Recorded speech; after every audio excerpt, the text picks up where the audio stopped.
अध्याय 1781। तीखे कान रात जैद की तरह, हवा पानी की तरह। रात के नीचे कानों का समुद्र रहस्यमय और सुंदर था। अर्जुन चमकदार रोशनी के साथ सड़कों पर घूम रहा था और सुंदर और युवा पुरुष और महिलाएं आकर अपने कंधे पहुंच रहे थे। शाम की ठंडी हवा अर्जुन के लंबे काले बालों के बीच से बह रही थी और कुछ लोग सड़क पर शराब पी रहे थे और बारबेक्यू खा रहे थे। खूबसूरत लड़कियां जोर से हंसीं, वे बातें करती और हंसती अर्जुन के पास से गुजरीं। उनकी ऊर्जावान निगाहें अर्जुन के शरीर पर घूम गईं। सड़क के दोनों ओर कानफोड़ू संगीत गूंज रहा था। अर्जुन को यहाँ का संगीत पसंद था, लेकिन वह कोई ऐसा भारी संगीत नहीं था जो रूह को झकझोर दे, बल्कि वह शास्त्रीय संगीत था जो पानी की तरह मधुर था। उनके एक परिचित जिथा दुकान के मालिक थे, जिन्होंने 3 महीने पहले यहाँ जिथा का ऑर्डर दिया था। ओह, अर्जुन यहाँ है। जिथा की दुकान का मालिक राहगीरों से निपटने में व्यस्त था। ज्यादातर मेहमान मौज मस्ती में शामिल होने आए थे और ज्यादातर लोग जिथा खरीदने को तैयार नहीं थे।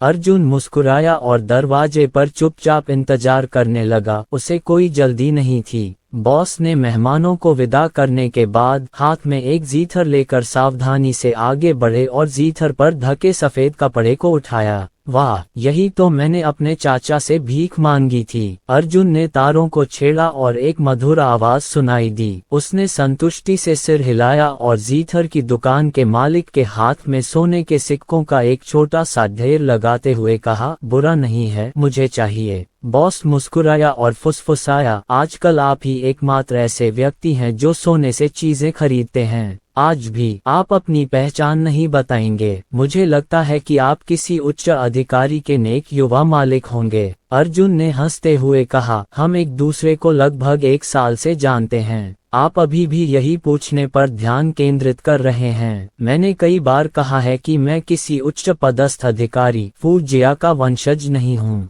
मैं तो बस एक साधारण व्यक्ति हूँ। इस समय बाहर सड़क पर कई महंगी कारें गुजर रही थीं, जिससे पैदल चलने वाले लोग बगल से देखने लगे। जीथर की दुकान के मालिक ने फुसफुसाते हुए कहा, देखिए, ये राजधानी से दूसरी पीढ़ी के लोग हैं। वे विशेष रूप से मास्टर वांग को ढूंढ रहे हैं। मैंने सुना है कि मास्टर वांग आपके साथ रहते हैं। अर्जुन मुस्कुराया। अलविदा कहने के बाद उसने किन को गोद में उठाया और वापस चल दिया। सड़क अभी भी वही सड़क थी और रोशनियां अभी भी चकाचौंध करने वाली थीं। अर्जुन चारों ओर शोरगुल और बातचीत के माहौल से घिरा हुआ था। हालांकि उसे अभी भी लगता था कि अगर वह इसमें विलीन नहीं हो सकता तो वह एक बाहरी व्यक्ति की तरह है, इस दुनिया में पूरी तरह से बेमेल। उसे समझ नहीं आ रहा था कि समस्या क्या है। उसने इस जगह का सदस्य बनने के लिए बहुत मेहनत की थी, एक आम इंसान की तरह अलग जिंदगी जी रहा था, लेकिन वह फिर भी ऐसा नहीं कर पाया मानो फूलों की झाड़ी में कोई नकली फूल हो।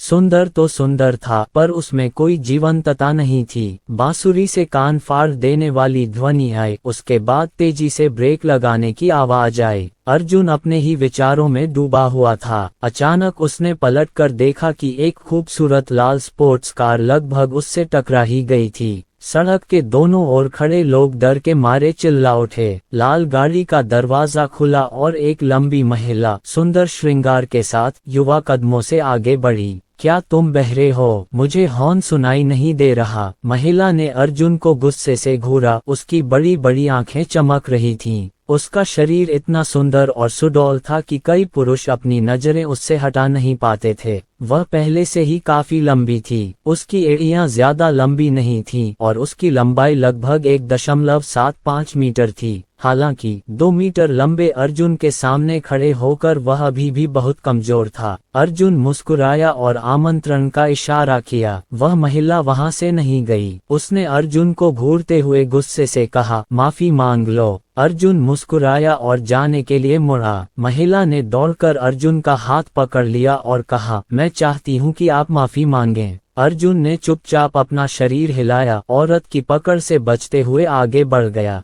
चलते हुए उसने मुड़कर औरत को एक मुस्कान दी। महिला ने गुस्से से अर्जुन की ओर इशारा करते हुए कहा, मुझे दोबारा तुम्हें देखने मत देना। लाल स्पोर्ट्स कार धूल से बाहर निकली और इंजन की तेज गर्जना काफी देर तक गूंजती रही। जब अर्जुन सराय में वापस आया तो उसने लाल स्पोर्ट्स कार को शानदार काफिले के बीच देखा, जो दिन के दौरान उपलब्ध नहीं था। द्वितीय श्रेणी विमान, वास्टसी क्षेत्र, माननीय हाई महाद्वीप। प्रथम श्रेणी संप्रदाय, स्वर्गीय छाया संप्रदाय। विशाल युद्ध क्षेत्र में 1000 से अधिक शिष्य तथा निम्न मध्य स्तर के कुछ वरिष्ठ लोग एक घेरे में एकत्रित हुए और एक ही दिशा में देखने लगे। मैदान के बीच में एक आदमी खड़ा था। वह आदमी आश्चर्यचकित लग रहा था। उसके चेहरे की विशेषताएं अविश्वसनीय रूप से सुंदर थीं। उसकी लंबी और संकीर्ण आंखें विलो के पत्तों की तरह थीं और उसका शरीर सुडौल और पतला था। आश्चर्य की बात यह थी कि उसके पास अजीब नुकीले कानों की एक जोड़ी थी, जो बर्फ की तरह सफेद थे और उसके सिर के ऊपर के स्तर तक उठे हुए थे। उसकी भौहों के बीच एक अजीब सा सुनहरा निशान था। ये निशान एक छोटा सा सुनहरा भंवर था, जो कुछ आंख के आकार का था।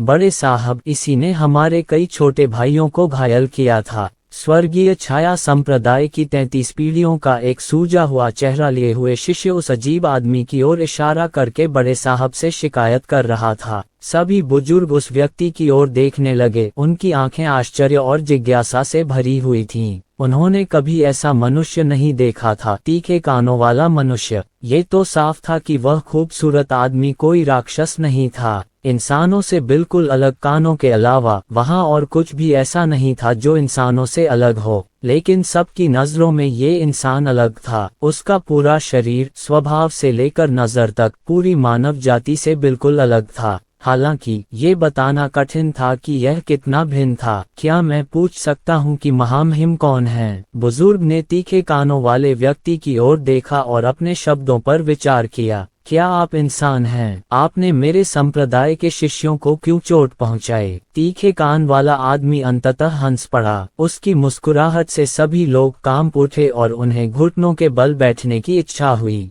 तीखे कानों वाला आदमी बोला। उसके दांत बहुत सफेद और साफ थे, मोतियों जैसे सफेद, जिससे लोग अनायास ही उसके दांतों को देखते थे। तीखे कान वाले व्यक्ति ने मधुर स्वर में कहा, मैं तुम्हें चुनौती दूंगा। यदि तुम जीत गए तो न केवल मैं क्षमा मांगूंगा, बल्कि अपने घायल मित्र को ठीक करने के लिए तुम्हें मुआवजे के रूप में 3 कीमती या 6 स्पिरिट जड़ी बूटियां भी दूंगा। अगर मैं जीत गया तो मेरी एक ही मांग है। जो शिष्य पिट गया था वह खड़ा हो गया और दांत पीसते हुए बोला, ये कैसा अनुरोध है? तीखे कान वाला आदमी खूबसूरती से मुस्कुराया और बोला, मेरा अनुरोध बहुत सरल है। मुझे केवल ये चाहिए कि हारने वाला कुछ कहे। ये वाक्य है, मैं तैयार हूँ, मेरा दाव हृदय तुम्हारा है। जब सबने ये सुना तो वे अत्यंत चकित रह गए। ये किस प्रकार की आवश्यकता थी? मैं तैयार हूँ, मेरा दाव हृदय तुम्हारा है, आपका क्या मतलब है? ठीक है, शिष्य ने जोर से सिर हिलाया और कहा, मैं अपने दोनों वरिष्ठ भाइयों को आपसे लड़ने दूंगा।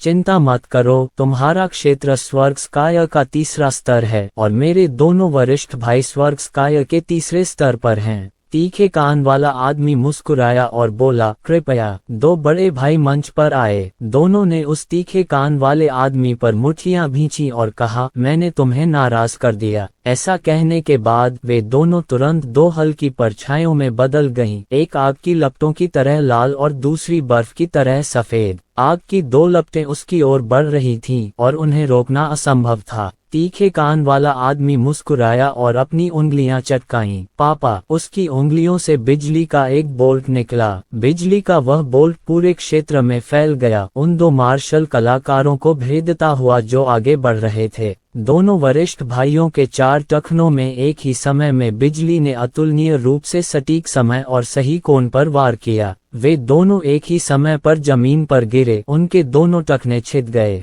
इस दृश्य ठंडी सांस से भर गया। तीखे कान वाले व्यक्ति ने कहा, यदि आप हार जाते हैं तो कृपया अपना वादा निभाएं। यह विचित्र और अकथनीय दृश्य हर विमान और कोने में एक के बाद एक घटित हो रहा था। तीखे बर्फ जैसे सफेद कानों वाले रहस्यमयी मनुष्य चुपचाप प्रकट हो गए। अध्याय 1782 महान युग का अवतरण। क्यों? दोनों छोटे भाई हैरान थे। उनमें से एक ने पूछा, चलो हम आपको दाव हृदय दे दें, लेकिन ये दाव हृदय कोई चीज नहीं है, हम इसे आपको कैसे दे सकते हैं? चूंकि तुम जीत गए हो इसलिए हम आश्वस्त हैं। तुम हम दोनों को मार सकते हो, तुम हमें क्यों चिढ़ा रहे हो? दोनों ने एक दूसरे की तरफ देखा और सिर हिलाकर सहमति जताई। एक स्वर में बोले, तुम्हारी योग्यताएं दूसरों से कमतर हैं, तुम्हें अपने संप्रदाय पर शर्म आती है, तुम माफी मांगने के लिए मरने को तैयार हो। ठीक कहा, एक बुजुर्ग चिल्लाया, हम स्वर्गीय छाया संप्रदाय के योद्धाओं में रीढ़ की हड्डी है,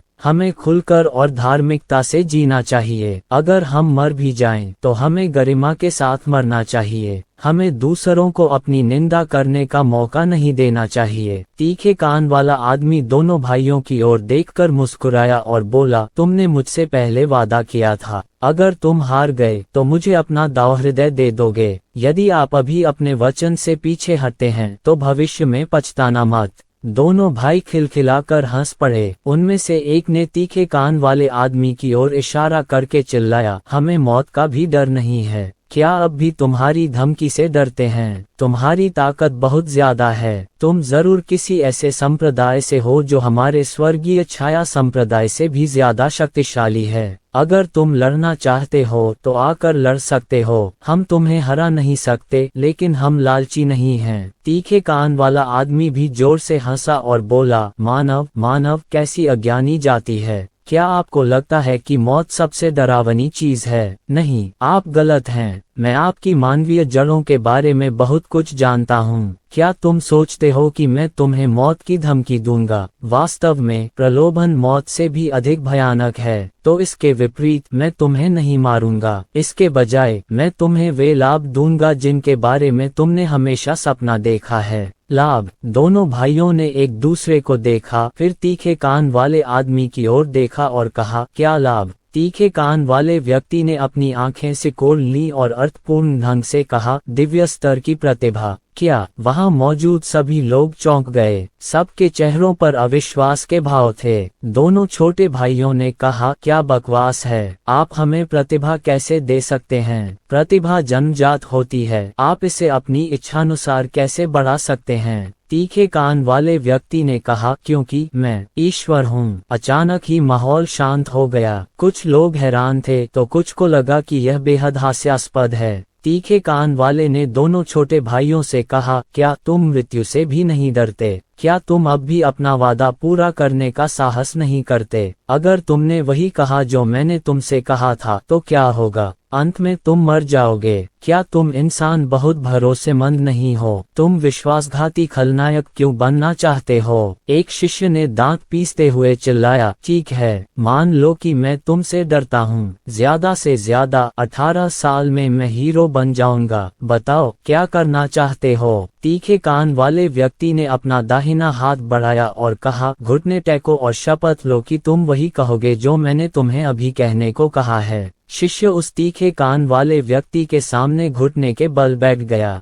तीखे कान वाले व्यक्ति ने शिष्य के माथे पर अपनी हथेली रखी और कहा, बोलो। शिष्य निर्दयी था और उसने कहा, मैं तुम्हें अपना दाव हृदय देने को तैयार हूँ। जैसे ही उसने बोलना समाप्त किया, तीखे कानों वाला आदमी हंस पड़ा। उसी समय शिष्य के सिर के ऊपर से अचानक एक चमकदार लाल रोशनी निकली। तीखे कान वाले आदमी ने लापरवाही से एक छोटी पारदर्शी बोतल निकाली और लाल बत्ती हटा दी। उन्होंने संतुष्टि में सिर हिलाया, बहुत अच्छा। मेरे पास स्वर्ग और पृथ्वी की दोहरी शिराएं, स्वर्ग श्रेणी की अग्नि शिराएं और पृथ्वी श्रेणी की लकड़ी की शिराएं हैं। यह मुख्य जल शिरा है। अभी मैं तुम्हारी प्रतिभा को जागृत करूंगा। अग्नि शिराओं में निपुण बनो, एक देवता के रूप में जागृत हो जाओ। जैसे ही उसने यह बात कही, तीखे कानों वाले आदमी की भौहों के बीच का सुनहरा पैटर्न अचानक चमकने लगा। उसने अपना दाहिना हाथ शिष्य के हाथ पर दबाया और अचानक एक तेज रोशनी चमक उठी। शिष्य का शरीर गतिरोध में फंस गया था। उसका पूरा शरीर तनावग्रस्त था। उसने अपना मुंह चौड़ा किया और आंखें चौड़ी करके देखा। उसके शरीर में अग्नि तत्व का उदय होने लगा। धमाका! कुछ ही सेकंड में शिष्य के शरीर से एक भयंकर ज्वाला फूट पड़ी। उसकी आंखें चमक उठी और वह अचानक जमीन से उछल पड़ा। वहां मौजूद सभी लोग दंग रह गए। उन्हें महसूस हो रहा था कि उस शिष्य के शरीर में अग्नि तत्व की ऊर्जा अभूतपूर्व शुद्धता की अवस्था तक पहुंच गई थी। तीखे कान वाले व्यक्ति ने कहा, प्रतिभा तत्वों के साथ आत्मीयता है। प्रतिभा का स्तर जितना ऊंचा होगा उतनी ही शुद्धतम तत्व ऊर्जा का आप उपयोग कर सकेंगे और उतनी ही कम अशुद्धियां आप में होंगी। तात्विक ऊर्जा जितनी शुद्ध होगी, एस्ट्रल क्यूई उतनी ही शुद्ध होगी, शक्ति उतनी ही अधिक होगी तथा क्षमता भी उतनी ही अधिक होगी। शिष्य ने अविश्वास से अपने दाहिने हाथ की ओर देखा और भयभीत होकर कहा, क्या मैं वास्तव में मेरे पास दिव्य श्रेणी अग्निशिरा प्रतिभा है। उसने हाथ हिलाया और एक ज्वाला छोड़ी। वह ज्वाला तलवार जैसी थी जो उसके हाथ में रखे हथियार को आसानी से भेद गई। ये बुजुर्ग इतने हैरान हुए कि उनकी आंखें चौड़ी हो गईं। उस शिष्य की शक्ति पहले से कम कई स्तर अधिक थी। वरिष्ठ भाई, कनिष्ठ प्रशिक्षु भाई घबरा कर चिल्लाया, आपने पहले हमारे संप्रदाय के अग्नि स्रोत तार की साधना की थी। यह अग्नि स्रोत तार 7 स्तरों में विभाजित है। हालांकि आपने 2 साल से ज्यादा समय तक कड़ी साधना की है, लेकिन आप 5वें स्तर तक नहीं पहुंच पाए हैं। यदि आपके पास वास्तव में दिव्य ग्रेड अग्निशिरा है तो आप इसे आजमा सकते हैं। अग्निशिरा वाले शिष्य के उत्तेजित माथे की नसें उभर आईं। उसने अपना दाहिना हाथ आगे बढ़ाया और अचानक पीछे खींच लिया। जैसे ही उसने हाथ पीछे खींचा, आग की लपटों का एक भंवर तुरंत प्रकट हो गया। आग की लपटों का भंवर 5 आग के गोलों से बना था। जैसे ही उसने अपना हाथ पीछे खींचा, लपटों का भंवर तेजी से एक कीप के आकार में खींच गया और उसकी हथेली में समा गया। उसने चिल्लाकर कहा, फायर सोर्स पाम, और उसे थप्पड़ मार दिया। पेंग! एक बड़ा जलता हुआ ताड़ का पेड़ आकाश में उठा। अग्नि स्रोत हथेली 50%।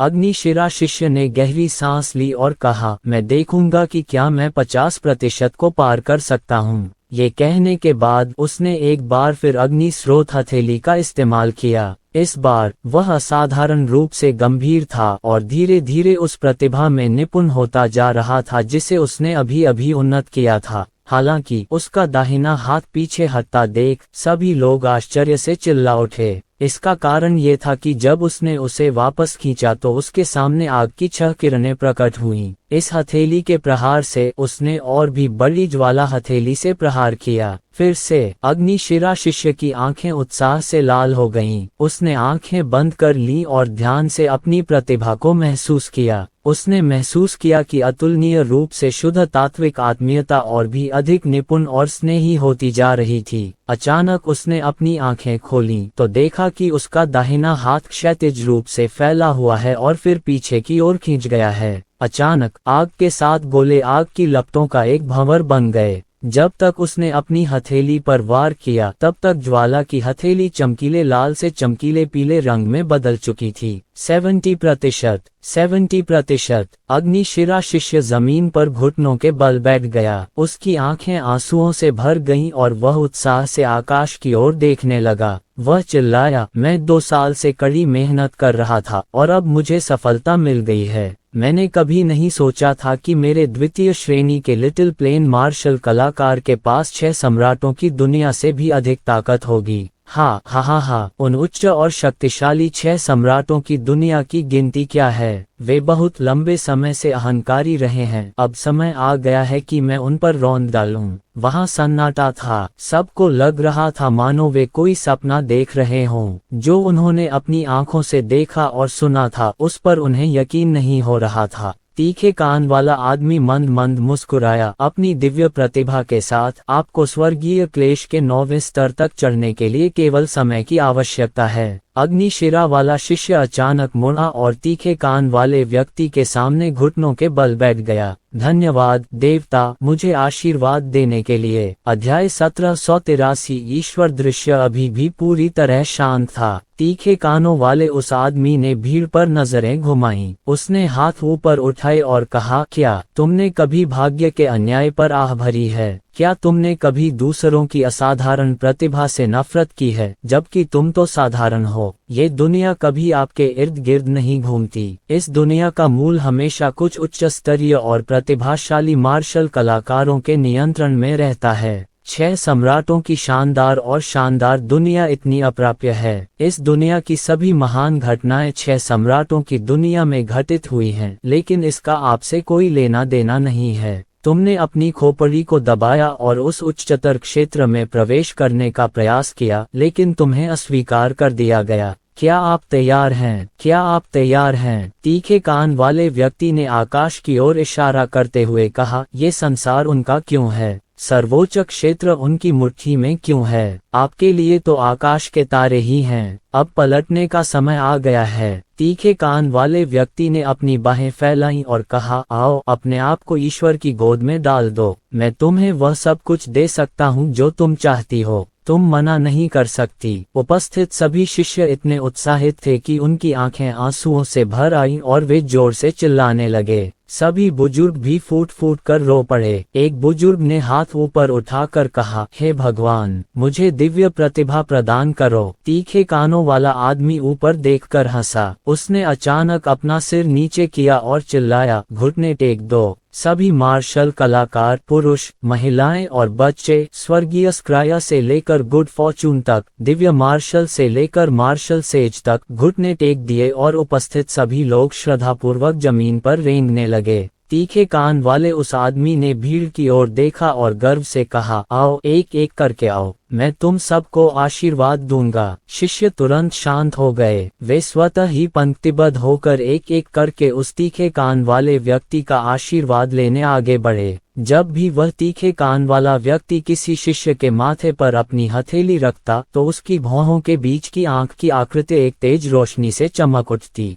जिस व्यक्ति ने आशीर्वाद प्राप्त किया, उसे कुछ ही सेकंड में दिव्य प्रतिभा प्राप्त हो गई। वहां हजारों लोग मौजूद थे। जब तीखे कानों वाले उस व्यक्ति ने 50वें व्यक्ति को आशीर्वाद दिया, तो उसकी भौहों के बीच की आंखों का आकार धुंधला गया। फिर भी वह रुका नहीं। उसने जारी रखा, लेकिन अब दूसरों को आशीर्वाद नहीं दिया। इसके बजाय उसने अपने दाओं हाथ को उस छोटी बोतल में जमा कर लिया। पूरी प्रक्रिया समाप्त होने के बाद तीखे कान वाले व्यक्ति ने अंततः संतुष्टि में सिर हिलाया। हजारों लोगों में से सिर्फ 50 को ही दिव्य प्रतिभा का वरदान मिला था। बाकी लोग घबराए हुए और बेचैन थे। एक शिष्य ने विनती की, हे प्रभु, आपने हमें दिव्य प्रतिभा क्यों नहीं दी? क्या आपने हमें त्याग दिया? तीखे कान वाले व्यक्ति ने मंद मुस्कान के साथ कहा, मेरी दिव्य शक्ति समाप्त हो गई है। इसे ठीक होने में कुछ समय लगेगा। चिंता न करें। भविष्य में जो सबसे अच्छा और सबसे वीर व्यक्ति मेरे लिए काम करेगा, मैं उसे पदोन्नत करूंगा और दिव्य प्रतिभा से संपन्न करूंगा।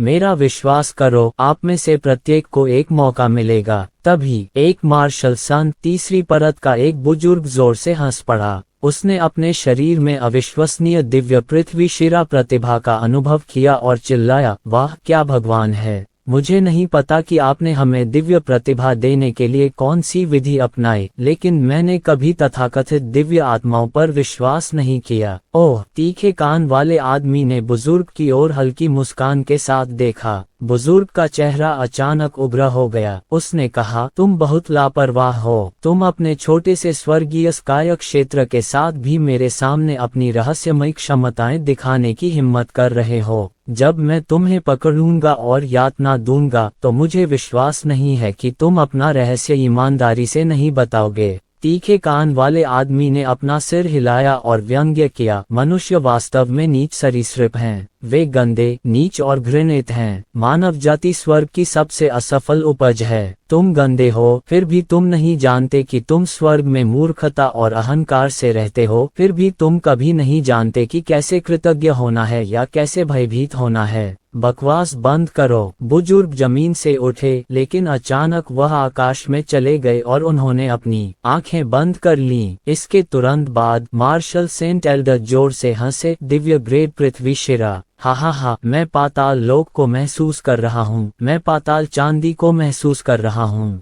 तभी बुजुर्ग ने अचानक अपनी आंखें खोलीं और देखा कि उसके शरीर पर लहरों की एक परत तेजी से बन रही है। ये लहर दरअसल घनीभूत होकर चांदी जैसी त्वचा की एक परत बन गई थी। इस घटनास्थल पर मौजूद शिष्यों ने ठंडी हवा में सांस ली। पृथ्वी शिरा के एक शिष्य, जिसे स्वर्ग दर्शन क्षेत्र से आशीर्वाद प्राप्त हुआ था, को सुखद आश्चर्य हुआ। मैं अब पाताल लोक के अस्तित्व को महसूस कर सकता हूँ। हे ईश्वर, मुझे भी एक बार कोशिश करके देखने दो। शिष्य की आंखें कसकर बंद थीं। उसने अचानक आंखें खोलीं और उत्साह से चिल्लाया, मुझे लग रहा है, सचमुच लग रहा है। ऐसा कहने के बाद उन्होंने एक संक्षिप्त परिवर्तन के लिए निचले क्षेत्र की धातु को भी बुलाया। उसका शरीर प्रकाश से चमक उठा और उसकी त्वचा धीरे धीरे कांस्य रंग में बदल गई। पाताल लोक का तांबा। शिष्य ने उत्साह से उसकी छाती पर 2 बार मुक्का मारा, जिससे बहरा कर देने वाली ध्वनि उत्पन्न हुई। ये बहुत बढ़िया है। जब तक मेरा क्षेत्र बेहतर होता रहेगा, मैं गुड फॉर्चून क्षेत्र में नेदर आयरन के अस्तित्व को बुलाने में सक्षम हो सकता हूँ। जब सभी लोग उत्साहित थे, तब तक बुजुर्ग ने तीखे कान वाले व्यक्ति पर हमला कर दिया था। क्या भगवान, मुझे यकीन नहीं होता कि तुम मेरी हथेली पकड़ सकते हो। वह बूढ़ा आदमी आसमान से उतरा और उसने अपना बड़ा सा चांदी का ताड़ का पत्ता उस तीखे कान वाले आदमी की तरफ उछाला। तीखे कान वाले व्यक्ति ने अपना सिर हिलाया और कहा, मेरे वर्तमान राज्य में मैं इसे बर्दाश्त नहीं कर सकता, लेकिन मुझे इसकी आवश्यकता भी नहीं है। आप शायद भूल गए हैं कि मैं एक देवता हूँ, लेकिन आप एक नश्वर प्राणी, वास्तव में एक देवता के विरुद्ध संघर्ष करना चाहते हैं। इतना कहते ही उसके हाथ में रखी छोटी बोतल से अचानक एक लाल रोशनी निकली। ये वही दाव हृदय था जो बुजुर्ग ने पहले पेश किया था। तीखे कान वाले व्यक्ति ने अपना हाथ झटका, जिससे अग्नि जैसा लाल दाव हृदय हल्के धब्बों के टुकड़ों में बिखर गया। उधर नीचे भागता हुआ वह बुजुर्ग अचानक आधे रास्ते में अकड़ गया। फिर वह जोर से गिरा और आसमान से लगभग 20 मीटर दूर जा गिरा। उसी समय सभी शिष्य और अन्य बुजुर्ग आश्चर्यचकित हो गए। वे सभी महसूस कर सकते थे कि जिस बुजुर्ग ने तीखे कान वाले आदमी पर हमला किया था, उसने अचानक अपनी सारी ताकत खो दी थी, क्योंकि उसका दांव दिल टूट गया था। बुजुर्ग तुरंत एक साधारण बूढ़े में बदल गया। वह सिर्फ 20 मीटर की ऊंचाई से गिरा और उसकी गर्दन चटकने की आवाज के साथ टूट गई। उसकी मौत हो गई। सबके चेहरे दहशत से भरे हुए थे। एक मार्शल संत, वह 20 मीटर की ऊंचाई से गिरकर मर गया। यह एक कल्पना थी, पर ऐसा हुआ। वह दाव हृदय ही वह दाव हृदय है। एक बुजुर्ग ने चौंकते हुए आकाश में धब्बेदार लाल रोशनी की ओर इशारा किया और कहा, छोटे भाई का दाव हृदय नष्ट हो गया है और उसका राज्य पूरी तरह से लुप्त हो गया है। इस समय जब सभी ने फिर से उस तीखे कान वाले व्यक्ति की ओर देखा, तो उनकी आंखें न केवल प्रशंसा से भरी थीं, बल्कि गहरे भय से भी भर गई थीं। तीखे कान वाले व्यक्ति ने अपने हाथ ऊपर उठाए और कहा, मैं ईश्वर हूँ, मैं आपका विश्वास और आपकी इच्छा हूँ। आज से आप सभी मेरे भक्त अनुयायी हैं। मैं तुम्हें वह सब कुछ दे सकता हूँ जो तुम चाहते हो, और तुम ईश्वर की इच्छा के विरुद्ध नहीं जा सकते। सभी लोग एक साथ जमीन पर रेंगने लगे और डर के मारे देवताओं को पुकारने लगे। अध्याय 1784। सपना। तीखे कानों वाले आदमी ने संतुष्टि से सिर हिलाया। उसने मार्शल आर्ट के मैदान के बाहर की ओर इशारा करते हुए कहा, जाओ और मेरे लिए एक मूर्ति बनाओ। मेरे विश्वासियों, हर 10 दिन में तुम देवताओं की पूजा करने के लिए तीर्थयात्रा करोगे। तुम्हारी आस्था शक्ति ही मेरी शक्ति का स्रोत होगी। हाँ मेरे भगवान। कई शिष्य दौड़कर बाहर आए। वे उस तीखे कान वाले व्यक्ति से मूर्ति के बारे में पूछने दौड़े। यह उनके लिए अपनी बात कहने का एक अच्छा मौका था। हर कोई देवताओं का आशीर्वाद और कृपा पाना चाहता था। क्या मृत्यु भयानक है? बाहर भागते हुए लोगों को देखकर तीखे कानों वाला आदमी मंद मंद मुस्कुराया और बोला, मृत्यु से कोई नहीं डर सकता, लेकिन प्रलोभन से इनकार नहीं किया जा सकता। पैसे गिनते हुए मार्शल आर्ट विशेषज्ञों, मूर्ति बनाना कितना सरल था। वे एक पहाड़ भी ले आए। उन्होंने अपने डिपर क्यूई को ब्लेड की तरह इस्तेमाल करके पहाड़ को काट डाला, जिससे बड़ी मात्रा में पत्थर का मलबा हर जगह फैल गया। तीखे कान वाले व्यक्ति का चेहरा स्पष्ट रूप से उकेरा गया था। उसके बाद उसकी गर्दन, धड़ और अंग उकेरे गए थे। इस समय एक अदृश्य निगाह उस तीखे कान वाले आदमी पर पड़ी। तीखे कानों वाले आदमी का शरीर कांप उठा। उसने सिर नीचे करके अपने शरीर को देखा। उसने पाया कि उसका शरीर धीरे धीरे पारदर्शी होता जा रहा था। उसने अनंत आकाश की ओर देखा और व्यंग्यात्मक लहजे में कहा, क्या तुम सोचते हो कि तुम निश्चिंत हो सकते हो क्योंकि हम तुम्हारा शरीर नहीं ढूंढ पाए? तुम मुझे अपने सपनों से बाहर निकालना चाहते हो, लेकिन तुम असफल होने के लिए अभिशप्त हो। मेरे सपने ने तुम्हारे सपने पर आक्रमण कर दिया है। तुम मुझे भगा नहीं सकती। मेरा विश्वास करो, हम जल्द ही तुम्हारे शरीर की जांच पड़ताल कर पाएंगे। तुम्हारे पास स्वर्ग जाने का कोई रास्ता नहीं होगा और न ही पृथ्वी पर प्रवेश करने का। क्या तुम मुझे निष्कासित करना चाहते हो? लेकिन मैं तुम्हें बता रहा हूँ, तुम बर्बाद हो। जिन मनुष्यों की तुम रक्षा कर रहे हो वे मूर्ख और गंदे हैं। तुम्हें उनकी कड़ी सुरक्षा करनी होगी, लेकिन मुझे तुम्हें बताना होगा, वे ही भविष्य में एक संरक्षक के रूप में तुम्हें व्यक्तिगत रूप से नष्ट कर देंगे। तीखे कान वाले आदमी का शरीर और भी पारदर्शी हो गया था। उसने दूर स्थित मूर्ति को देखा और जोर से कहा, अलविदा। अंधेरे में वह अदृश्य नजर और भी तेज हो गई और तीखे कानों वाले उस आदमी का शरीर और भी पारदर्शी हो गया। वह लगभग पूरी तरह पारदर्शी अवस्था में पहुंच गया था, मानो कोई कांच का इंसान हो। लेकिन इस समय हजारों स्वर्गीय छाया संप्रदाय के अनुयायी घुटने टेककर मूर्ति के प्रति सम्मान प्रकट कर रहे थे और देवताओं को पुकार रहे थे। इस समय तीखे कान वाले आदमी का शरीर, जो गायब होने वाला था, वास्तव में थोड़ा ठोस हो गया। फिर से अलविदा। तीखे कानों वाले आदमी ने आंखें सिकोड़ ली और चिल्लाया, उस गड़े हुए चेहरे को साफ साफ देखो और उसे अपने दिल में मजबूती से याद रखो। ये तुम्हारा विश्वास है। इस चेहरे को हर पल, हर मिनट, हर सेकंड याद रखना। इसका रूप मत भूलना। सपनों में भी इसे याद रखना। फिर से अलविदा। हजारों लोग घुटने टेकते रहे।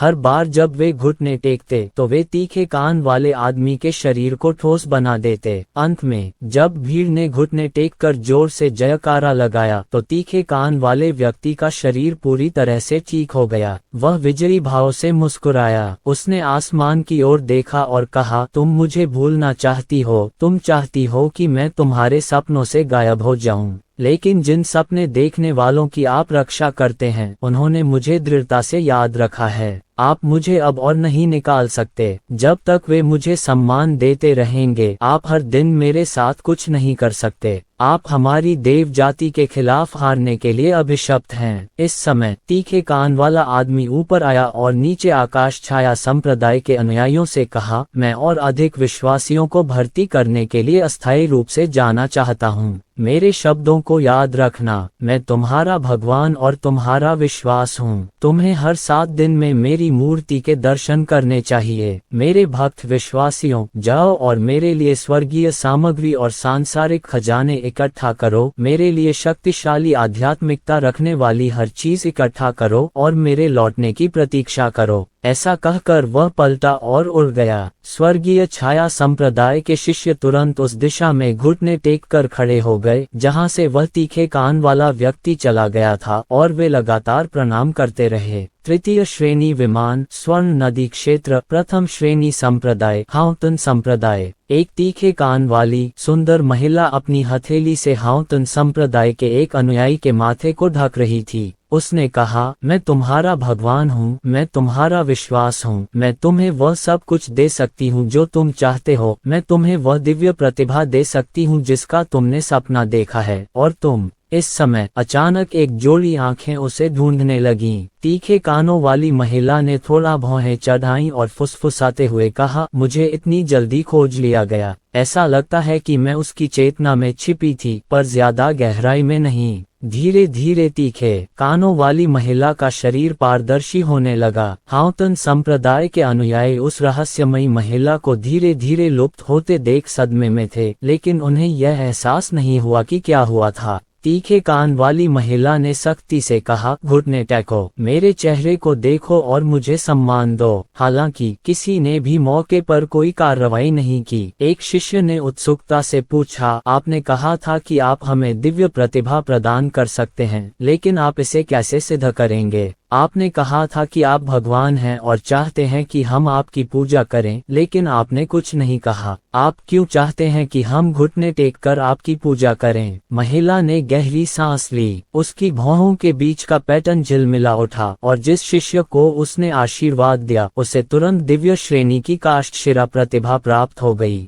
ये शिष्य बहुत उत्साहित था। वह अपनी प्रतिभा को परखने के लिए उत्सुक था। तीखे कानों वाली औरत का शरीर और भी पारदर्शी हो गया। उसने जल्दी से कहा, जल्दी घुटनों के बल बैठो और मेरी पूजा करो। हालांकि दिव्य प्रतिभा का आकर्षण अतुलनीय रूप से प्रबल था। सबका ध्यान उस धन्य शिष्य पर केंद्रित था। सभी ये देखने के लिए उत्सुक थे कि क्या इस शिष्य में सचमुच दिव्य प्रतिभा है। हर कोई अभी भी हिचकिचा रहा था। हालांकि तीखे कानों वाली महिला सभी से उसकी पूजा करने का आग्रह करती रही, लेकिन बहुत देर हो चुकी थी। उसने नाराजगी से पैर पटका। उसने आसमान की तरफ देखा और कहा, इतनी जल्दी आत्मसंतुष्ट मत हो जाओ। देर सवेर तुम्हारी पोल खुल ही जाएगी। धीरे धीरे वह पूरी तरह पारदर्शी हो गई और गायब हो गई। कहीं ईश्वर के क्षेत्र में सोफे पर तीखे कानों वाली एक महिला धीरे धीरे जाग उठी। उसने आसपास के माहौल को शून्य दृष्टि से देखा और फिर से अपने हाथ ऊपर उठा लिए। धीरे धीरे उसकी उलझन भरी आंखें साफ होने लगीं। वह भौचक्की होकर बोली, असफल। इस बिंदु पर उसने बिस्तर पर एक मुक्का मारा और कहा, ये कमबख्त इंसान कहाँ छिपा है? इसी समय एक आदमी अंदर आया और बोला, जूनियर सिस्टर, क्या आपको वह मिल गया? महिला ने अपना सिर हिलाया और भौहें चढ़ाते हुए कहा, मुझे नहीं पता। मुझे कोई भी याद नहीं है। मुझे बस इतना याद है कि मैं सपना देख रही थी और उस इंसान की चेतना को खोज रही थी, लेकिन मैं अचानक जाग गई। अभी अभी, उस आदमी ने सिर हिलाते हुए कहा, आप 2 महीने से सो रहे हैं। क्या ऐसा हो सकता है कि इस समय की आपकी यादें बिल्कुल भी न रही हों?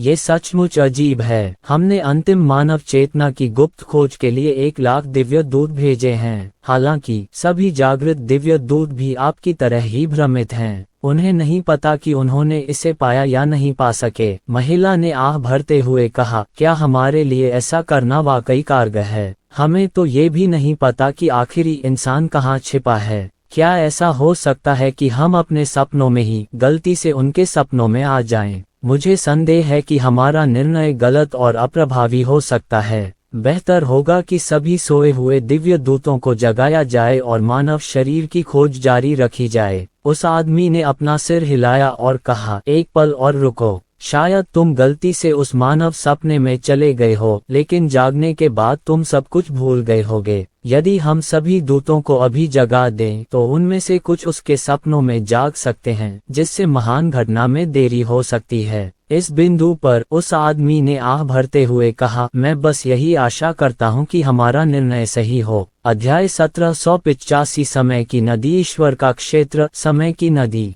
ये प्रकाश की एक अशांत नदी थी और पूरी नदी सांपों की तरह प्रकाश की अनगिनत किरणों से उलझी हुई थी। यहाँ समय, स्थान और नियम सब अस्त व्यस्त थे। ये सब नदी में उलझे हुए थे, टुकड़ों में बंटे, फिर से संगठित हुए और फिर से टुकड़ों में बंट गए। 3 लोग समय की नदी के किनारे खड़े थे। उन तीनों के कान तीखे थे और उनकी भौहों के बीच आंख के समान एक सुनहरा पैटर्न दिखाई दे रहा था। एक बूढ़ा आदमी और एक मध्यम आयु वर्ग का पुरुष और महिला। नदी असीम थी, अंतहीन थी और उसकी कोई जड़ नहीं थी। नदी के किनारे एक विशाल और रहस्यमयी संरचना हर समय घूमती रहती थी। कभी कभी ये संरचनाएं प्रकाश के एक बड़े जाल में संघनित हो जाती और बचाव के लिए नदी में फेंक दी जाती। प्रकाश के प्रत्येक बड़े जाल को नदी के पानी में फेंके जाने के बाद वह कुछ सेकंड के लिए ही पकड़ा जाता था। उसके बाद उसे तुरंत वापस ले लिया जाता था। जब पूरा जाल निकाला गया तो वह पहले से ही धब्बेदार हो चुका था।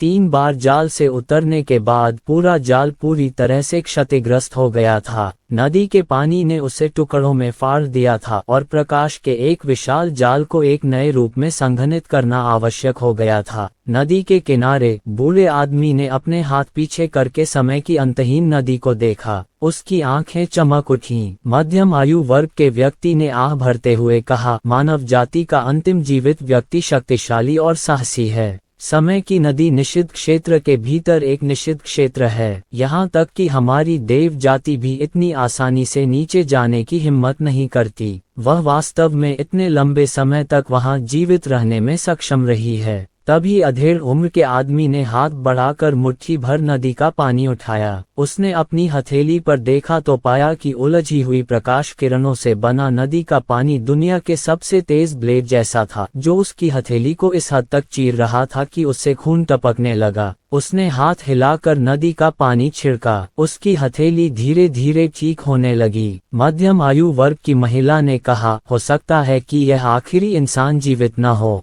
हमारे पास ये साबित करने के लिए कोई निर्णायक सबूत नहीं है कि वह अभी भी मौजूद है। अधेड़ उम्र के व्यक्ति ने अपना सिर हिलाते हुए कहा, वह अभी भी जीवित होगा। महिला ने पूछा, मैं इसे कैसे देख सकती हूँ? उस आदमी ने कहा, कोई निर्णायक सबूत नहीं है, ये सिर्फ मेरी छठी इंद्रिय है। बूढ़ा आदमी आखिरकार बोला। उसने अपने हाथ पीछे करके बहती नदी को देखा और बोला, आसमान कितना ऊंचा है, दुनिया कितनी बड़ी है, क्या इस गुंबद के ऊपर कोई और दुनिया है? मेरी देव जाति का जन्म स्वर्गस्काय क्षेत्र में हुआ था, लेकिन कई वर्षों से कोई भी देवता आध्यात्मिक शून्य की सीमाओं को नहीं तोड़ पाया है। आइए देखें कि क्या उस आध्यात्मिक शून्य के पार कोई नया आकाश है। मुझे मिलाकर पाताल लोक में केवल 9 देव राजा हैं। हालांकि हमारे 9 देवों में से कोई भी असाधारण रूप से आत्मा शून्य क्षेत्र के 10वें स्तर पर नहीं है। वे कई वर्षों से इसमें सफलता प्राप्त नहीं कर पाए हैं। अधेड़ उम्र के व्यक्ति ने जल्दी से झुककर अपनी मुट्ठियां भींच लीं और कहा, देव राजाओं को खुद को दोष देने की कोई जरूरत नहीं है। इंसानों को बनाना आपकी जिम्मेदारी नहीं है, ये हम सभी देव जाति की इच्छा है। हमारी अपनी इच्छा एक विकास की गोली बनाने की है, जो आपको और अन्य 8 देव राजाओं को अपनी सीमाओं को तोड़ने और आध्यात्मिक शून्य के ऊपर विशाल आकाश को देखने में मदद करेगी। हालांकि हमने यह उम्मीद नहीं की थी कि मानव जाति की इस गोली में वास्तव में इतनी जबरदस्त क्षमता है, यहाँ तक कि उनमें से कुछ आत्मा शून्य क्षेत्र में भी प्रवेश कर सकते हैं। बातें इस बिंदु तक आ पहुंची हैं। हमारे दिलों में जो बड़ी परेशानियां हैं, वे कभी खत्म नहीं होंगी। बूढ़े व्यक्ति ने कहा, हमने मानव जाति का निर्माण किया, लेकिन हम उन्हें नष्ट करना चाहते हैं। ये सही है या गलत? अधेड़ उम्र की महिला ने कहा, चाहे ये सही हो या गलत, ये पहले से ही ऐसा ही है। अगर मानव जाति इससे छुटकारा नहीं पाती, तो चैन से रहना मुश्किल हो जाएगा। मैं बस भगवान राजा से पूछना चाहता हूँ, क्या आखिरी इंसान अभी भी जीवित है? हमें उसे खोजने के लिए इतनी मेहनत न करने दें, ये बेकार है। बूढ़े आदमी ने बुदबुदाया, ये जीवित होना चाहिए। यह आखिरी मानव ड्रीम डाओ नामक एक अजीब क्षमता में कुशल है। हमने पहले ही अनुमान लगा लिया था कि वह समय की नदी में छिपा हुआ होगा और जीवित रहने के लिए अपने स्वप्न दाव में भाग गया होगा। हालांकि समय की यह नदी ऐसी चीज नहीं है जिसे आसानी से झेला जा सके। मुझे लगता है कि अंतिम मानव की समय सीमा लगभग समाप्त हो गई है। अधेड़ उम्र की महिला ने अपना सिर हिलाया और कहा, मुझे ऐसा नहीं लगता। हमारे स्वर्गीय दंड दिव्य महल ने कई बार स्वर्गीय दंड बैल दूतों को समय की नदी में भेजा है, लेकिन वे कभी वापस नहीं आएंगे। वह आखिरी इंसान चाहे कितना भी शक्तिशाली क्यों न हो, यह नहीं हो सकता। कोई भी स्वर्गीय दंड बैल दूत कोई समाचार वापस नहीं भेज सकता है ना? बूढ़े आदमी ने औरत के सवाल का जवाब नहीं दिया, बल्कि उसने आदमी की तरफ देखा और मुस्कुराकर पूछा, तुम्हारा क्या ख्याल है? उस आदमी ने अपनी मुट्ठियां भींच लीं और बोला, छोटे भगवान ने सोचा था कि स्वर्गीय दंड के बैल प्रतिनिधि को मानव को ढूंढ लेना चाहिए था, लेकिन मानव ने उसे एक स्वप्न में खींच लिया। महिला ने उत्तर दिया, ये कैसे संभव है? हम भी उस इंसान को नहीं ढूंढ सकते। स्वर्गीय दंड बैल दूत उसे कैसे ढूंढ सकता है? उस व्यक्ति ने कहा, मैं अंतिम मानव जाति के स्वप्न दाव के बारे में कमोबेश जानता हूँ। उस व्यक्ति ने अपनी शक्ति और जीवन शक्ति के उतार चढ़ाव को रोकने के लिए एक स्वप्न लोक का निर्माण किया था। यदि उसके सपने में वास्तव में अंतिम मनुष्यों का एक समूह है जो जीवित रहता है, जब तक कि मनुष्यों का ये समूह एक निश्चित स्तर तक नहीं पहुंच जाता, एक निश्चित संख्या के बाद, तब यह अंतिम मानव सपना मानव एस्ट्रल क्यूई के उतार चढ़ाव को पूरी तरह से छिपाने में सक्षम नहीं होगा। इस समय उसके स्वप्न में मानव ऊर्जा की एक छोटी मात्रा स्वप्न जगत में प्रवाहित होगी और स्वर्गीय दंड बैल प्रतिनिधि द्वारा इसका पता लगा लिया जाएगा। महिला की आंखें चमक उठी और उसने कहा, ओह, मैं समझ गई। आपके दिव्य सदन ने उस अंतिम मानव स्वप्न को प्राप्त करने के लिए 1,00,000 दिव्य दूत भेजे थे ताकि स्वप्न में मनुष्य को अपने साधना क्षेत्र को बढ़ाने में मदद मिल सके। अधेड़ उम्र का आदमी मंद मंद मुस्कुराया, बिल्कुल। अगर सपने में करोड़ों लोग स्वर्गीय क्लेश के 9वें स्तर पर पहुंच गए होते तो ये सपना उनकी लोक शक्ति को दबा नहीं पाता। इतिहास में ऐसा कई बार हुआ है, लेकिन यह स्पष्ट रूप से गायब हो गया है।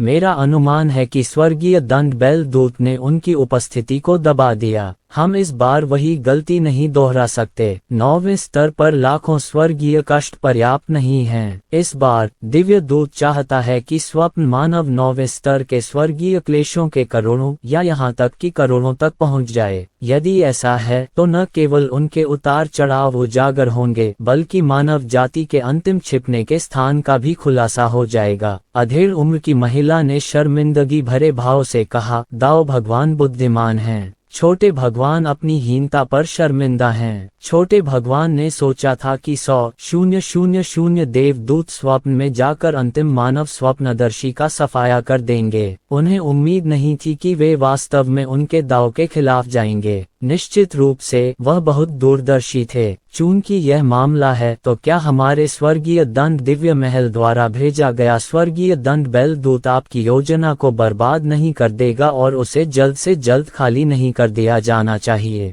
मध्यम आयु वर्ग के व्यक्ति ने मुस्कुराते हुए कहा, जब मैंने भगवान को आमंत्रित किया था तो मेरा यही मतलब था। बूढ़े आदमी ने सिर हिलाकर कहा, हाँ। महिला ने आज्ञा का पालन किया और समय की नदी की ओर कई तेज सीटियां बजाईं। हालांकि जब उसने नदी के पानी को उबलते देखा तो एक क्षण बाद बिजली के बैल नदी के पानी से आकाश में उड़ गए। इनमें से कुछ बिजली बैल अभी भी बरकरार थे, जबकि अन्य फटे हुए थे। महिला ने कहा, स्वर्गीय दंड बैल दूत, अब समय की नदी से पीछे हट जाओ। अंतिम मानव की खोज का कार्य छोड़ दो। स्वर्गीय दंड दिव्य हॉल में वापस जाओ और अपने आदेश प्राप्त करो। हवा से मुंह की आवाजें आई और बिजली के बैल बिजली में बदल गए और पलक झपकते ही उड़ गए। अध्याय 1786 हीन भावना। भगवान देवराज, महिला ने पूछा, मेरा अभी भी एक अंतिम प्रश्न है। यदि स्वप्न में करोड़ों लोग ऐसे हैं जो स्वर्गीय क्लेश के 9वें स्तर पर पहुंच गए हैं, तो क्या ये हमारे दिव्य क्षेत्र के लिए बहुत बड़ा खतरा होगा? यदि वे अपने सपनों से बचकर वास्तविक दुनिया में आ जाएं, तो क्या वे हमारी देव जाति के सबसे बड़े शत्रु नहीं होंगे? बूढ़े व्यक्ति ने उस आदमी की ओर देखा और मुस्कुराया, दाओ भगवान, आपके लिए इस प्रश्न का उत्तर देना बेहतर है। उस व्यक्ति ने कहा, यदि कोई दिव्य दूत वास्तव में मानव स्वप्न जगत पर आक्रमण करता है और स्वप्नदर्शी को ऊपर उठने में मदद करता है, तो इसके लिए आवश्यक है कि वह प्रत्येक ऐसे मनुष्य का दाओ हृदय एकत्रित करे जो असाधारण रूप से दिव्य प्रतिभा से संपन्न है। इससे कोई फर्क नहीं पड़ता कि ये 10 मिलियन है या सैकड़ों मिलियन। बस उनके दाव दिलों को तोड़ दो और वे अपनी सारी ताकत खो देंगे। यह जिक्र करने लायक नहीं है। महिला ने उत्सुकता से पूछा, सपने देखने वाला कैसे समर्पण कर सकता है? वह आदमी रहस्यमयी ढंग से मुस्कुराया। उसने उंगली उठाई और कहा, प्रलोभन। मनुष्य घृणित हैं। उनमें एक सबसे बड़ी कमी है जो हमारी देव जाति में नहीं है, और वह है लालच। स्वप्न क्षेत्र, द्वितीय श्रेणी विमान, 5 महाद्वीप क्षेत्र। ब्लू टाइड महाद्वीप में हाओरान संप्रदाय। हरे भरे पहाड़ ऊंचे थे और पेड़ घने थे। 2 लोग नीले पत्थर की सीढ़ियों पर चक्कर लगा रहे थे। पहाड़ की चोटी पर प्रसिद्ध हाओरान महल था। उनमें से एक बहुत ही सुंदर लग रहा था। उसके कान तीखे थे, जबकि दूसरा एक गंदा बूढ़ा आदमी था। बूढ़े आदमी की आस्तीनें गंदी थीं, बाल बिखरे हुए थे और उसके कपड़े बहुत ही बेढंगे थे। उसने ऊपरी शरीर पर एक ढीला ढाला चिकना खाकी कोट पहना हुआ था और नीचे उसने एक चिकना हरा पैंट पहना हुआ था। इस तरह का पहनावा अच्छा नहीं लग रहा था और यह काफी हास्यास्पद भी था। बूढ़ा आदमी बहुत विनम्र लग रहा था। वह हमेशा तीखे कानों वाले आदमी से आधा कदम पीछे रहता था। वह सावधानी से उसके पीछे चलता और अपना शरीर झुकाता, ऐसा व्यवहार करता मानो वह आदेशों का पालन कर रहा हो। हे भगवान! छोटे बूढ़े ने अपनी लार नीली और घबराकर इधर उधर देखा। उसने कहा, छोटा बूढ़ा तो तीसरे तल का एक मामूली सदस्य है। हालांकि यह एक द्वितीय श्रेणी का विमान है जो मुझसे काफी ऊपर है। मेरे दिल में। तीखे कान वाला आदमी मुस्कुराया और बोला, क्या तुम डर गए हो? बूढ़े आदमी ने लज्जित होकर कहा, यहाँ कई द्वितीय श्रेणी के विशेषज्ञ हैं। मुझे डर है कि 10 से कम स्वर्गीय क्लेश क्षेत्र के विशेषज्ञ नहीं होंगे।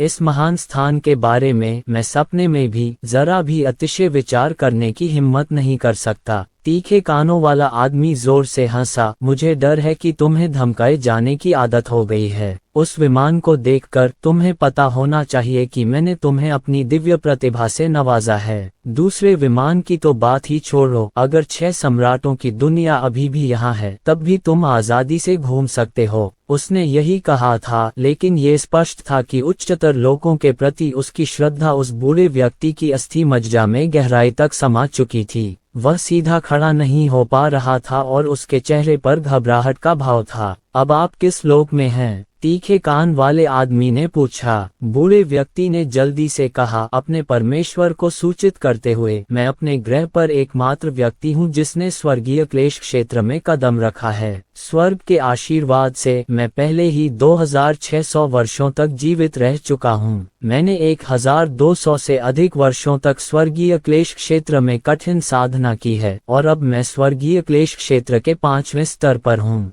तीखे कान वाले आदमी ने सिर हिलाया और कहा, बस। बातचीत के दौरान ही वे दोनों पहाड़ की चोटी पर पहुंच चुके थे। हाओरान पैलेस के बाहर पहले से ही कई बुजुर्ग इंतजार कर रहे थे, जिनमें शी बेहोंग और 6 सम्राटों की दुनिया से निर्वासित लोग शामिल थे जो बैठक में भाग ले रहे थे। उनमें से स्वर्गीय क्लेश के 7वें और 8वें स्तर के कुछ शीर्षस्थ विशेषज्ञ भी थे। ये लोग मूलतः 6 सम्राटों की दुनिया के प्रथम और सर्वोच्च संप्रदायों के ज्येष्ठ थे। विश्व विनाश युद्ध के बाद 6 सम्राटों की दुनिया की यह छठी बैठक थी। ये 6 सम्राटों की दुनिया के मानव राक्षसों के अवशेषों को 5 महाद्वीपों की दुनिया में ले जाने की योजना के बारे में थी। इस समय सभी को लगा कि 5वें स्तर का स्वर्गीय क्लेश विशेषज्ञ संप्रदाय में प्रवेश कर चुका है, इसलिए वे सभी हाओरन पैलेस के बाहर प्रतीक्षा करने के लिए आ गए। मुझे आश्चर्य है कि कौन आ रहा है। काली सांप रानी ने भौहें चढ़ाई और कहा, मैंने 5 महाद्वीपों के दायरे में स्वर्गीय क्लेश क्षेत्र के सभी विशेषज्ञों को देखा है। हालांकि ऊपर आ रहे इस व्यक्ति का आभामंडल बहुत अजीब है।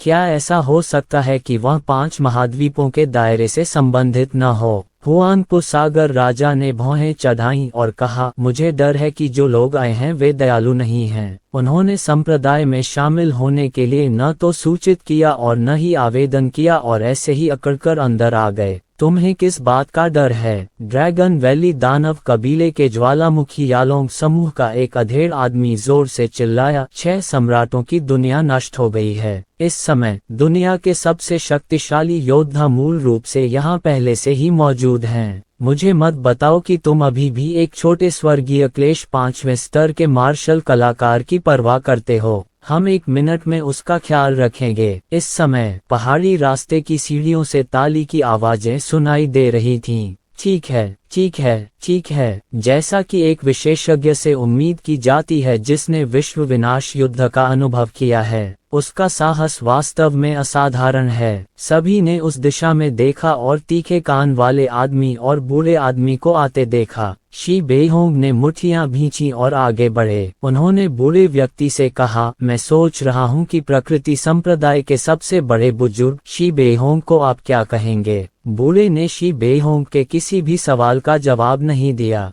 जैसे ही वह ऊपर आया और इतने सारे विशेषज्ञों को देखा, वह इतना डर गया कि उसका पूरा शरीर चीखने और कांपने लगा। 7 राक्षस कुल, संप्रभु गहन सांप, संप्रभु अग्नि ड्रैगन, संप्रभु स्वर्गीय कुन इत्यादि। ड्रैगन वैली मॉन्स्टर रेस, ज्वालामुखी dragon race, mountain range dragon race, iron blood की ड्रेस, 6 सम्राट विश्व, सुपर संप्रदाय, प्रथम श्रेणी संप्रदाय और कई बुजुर्ग। दबंग और तीखी निगाहों ने बूढ़े आदमी को बुरी तरह से तिरस्कृत कर दिया। फटेहाल बूढ़ा आदमी इतना डर गया कि वह कुछ कदम पीछे हट गया और लगभग जमीन पर बैठ गया। वह एक छोटा सा तीसरे स्तर का विमान था जिसने सौभाग्य से स्वर्गीय क्लेश क्षेत्र में कदम रखा था और हजारों वर्षों तक अकेले साधना की थी, और उसने पहले कभी इतना बड़ा दृश्य नहीं देखा था। उपस्थित सभी विशेषज्ञ जानकार थे और उन्होंने विश्व विनाश युद्ध के महान चरित्रों को व्यक्तिगत रूप से देखा था। इसके विपरीत न तो उनका स्वभाव और न ही उनका आत्मविश्वास समान स्तर पर था। शी बेहोंग ने थोड़ा भौहें चढ़ाईं और फिर पूछा, हाओरान संप्रदाय के शी बेहोंग, आप कहाँ से आए हैं और क्यों आए हैं? छोटे बूढ़े आदमी का चेहरा लाल हो गया और वह काफी देर तक एक शब्द भी नहीं बोल सका। वह इतना डर गया था कि बोल भी नहीं पा रहा था। ये देखकर शी बेहोंग और अन्य लोग हैरान हो गए और एक दूसरे को देखने लगे। यहाँ तक कि तीखे कानों वाला आदमी भी भौहें चढ़ाए बिना नहीं रह सका। उसने उस छोटे बूढ़े आदमी को असहाय भाव से देखा कि मिट्टी दीवार को सहारा नहीं दे सकती। उसने बूढ़े आदमी के कंधे पर थपथपाया। इस छोटी सी कार्रवाई से ही एक बड़ा परिवर्तन घटित हुआ। छोटे बूढ़े आदमी ने अचानक हिम्मत करके अपना सीना ऊंचा किया। उसने नेचर्स पाथ सेक्ट के लोगों की ओर इशारा करते हुए डांटा, तुम लोग सच में तुम कमीने। ये शब्द कहते ही प्रकृति के स्वरूप संप्रदाय के विशेषज्ञ क्रोधित हो गए। शी बेहोंग की अभिव्यक्ति बदल गई और उन्होंने गहरी आवाज में कहा, दोस्त, हमारे पास ऐसा कुछ भी कहने का कोई कारण नहीं है जिससे हमें ठेस पहुंचे। आपने बिना कोई नोटिस जारी किए या आवेदन किए हमारे हाओरान संप्रदाय में अतिक्रमण किया। हमने आपको इसलिए नहीं हटाया क्योंकि आप पहले से ही बूढ़े हैं और हमने आपको कुछ सम्मान दिया है। छोटा बूढ़ा आदमी डरा हुआ, हैरान और गुस्से में था। उसने अपना सिर नीचे किया और मन ही मन बुदबुदाया, जब मेरा ईश्वर मेरे साथ है तो मुझे किस बात का डर। जब मेरा ईश्वर मेरे साथ है तो मुझे किसी चीज से डरने की जरूरत नहीं है। ये सही है, मुझे किस बात का डर है? मुझे किसी चीज का डर नहीं है। इस बिंदु पर उसने अचानक अपना सिर उठाया और शी बेहोंग की ओर इशारा किया। जानवर, भय, हीन भावना की चरम सीमा क्रोध है। लेकिन इस बार तीखे कान वाले आदमी को भी नहीं पता था कि यह छोटा बूढ़ा आदमी क्या बात कर रहा था। अध्याय 1787। स्वयं के प्रति आज्ञाकारी सभी लोग क्रोधित थे। यदि ये तथ्य न होता कि यह अर्जुन का संप्रदाय था और शी बेहोंग की खातिर, तो कई विशेषज्ञ पहले ही आगे बढ़ चुके होते और छोटे बूढ़े व्यक्ति को टुकड़े टुकड़े कर देते। दिलेर, शी बेहोंग सख्ती से चिल्लाया। छोटा बूढ़ा आदमी इतना डर गया कि जमीन पर बैठ गया और 2 बार पीछे की ओर लुढ़का। वह उठा और कांपते हुए दाहिने हाथ से शी बेहोंग की ओर इशारा करते हुए बोला, तुम कमीने, तुम सोचते हो कि तुम हमसे बहुत ऊंचे हो, इसलिए तुम हमारे साथ इंसानों जैसा व्यवहार नहीं करते। इस दुनिया की सारी अच्छी चीजें तुम लोगों ने लूट ली हैं। क्या आपने कभी हमसे पूछा है कि गरीब लोग कैसे रह रहे हैं? क्या आपने कभी सोचा है कि हम जैसे निम्न स्तर के योद्धाओं के लिए ये कितना कठिन है? तुम हमें इस तरह अपमानित करते हो, तुम सचमुच जानवरों से भी नीच हो। शी बेहोंग के चेहरे पर गंभीरता थी और उन्होंने सख्ती से कहा, आप क्या कह रहे हैं? क्या हमने कभी आपको अपमानित किया है? आप कौन हैं? छोटा बूढ़ा आदमी जितना ज्यादा बोलता गया उतना ही ज्यादा गुस्सा होता गया। तुम सब अमीर और निर्दयी हो। हमारे छोटे मोटे योद्धाओं ने इतनी मुश्किलें झेली हैं, तो तुम हमें स्पिरिट जड़ी बूटी की गोलियां क्यों नहीं दे देते? उसने गुस्से से कहा, यह मत सोचो कि तुम हमें दबा सकते हो क्योंकि तुम हमसे ऊपर हो। काली सांप रानी ने भौहें चढ़ाकर कहा, तुम क्या बकवास कर रहे हो? क्या हमने कभी तुम्हारा दमन किया है? हम तो ये भी नहीं जानते कि तुम कौन हो। हा। छोटा बूढ़ा आदमी पागलों की तरह हंसा। मुझे नहीं पता मैं कौन हूँ, मुझे नहीं पता मैं कौन हूँ। कितना घमंडी स्वर है। तुम्हारी नजरों में मैं कुछ भी कहने लायक नहीं हूँ, है ना? ज्यादा घमंडी मत बनो, किसी भी अनजान के पलटने का मौका होता है। शी बेहोंग ने भीड़ की ओर देखा और फुसफुसाते हुए कहा, ये व्यक्ति शायद पागल है। बोलने से पहले उसे पता ही नहीं है कि क्या कहना है। हुआनपू समुद्र राजा ने ठंडी सांस लेते हुए कहा, क्या हुआ? मुझे लगता है कि वह अमीरों से नफरत करता है। मैंने हुआनपू अभिजात वर्ग के कबीले में ऐसे कई लोगों को देखा है। वे खुद ठीक से नहीं जी पा रहे हैं, इसलिए वे सभी अमीर लोगों से नफरत करने लगते हैं। वे स्वाभाविक रूप से सोचते हैं कि दुनिया के अमीर लोग अमानवीय हैं और उनके ऋणी हैं।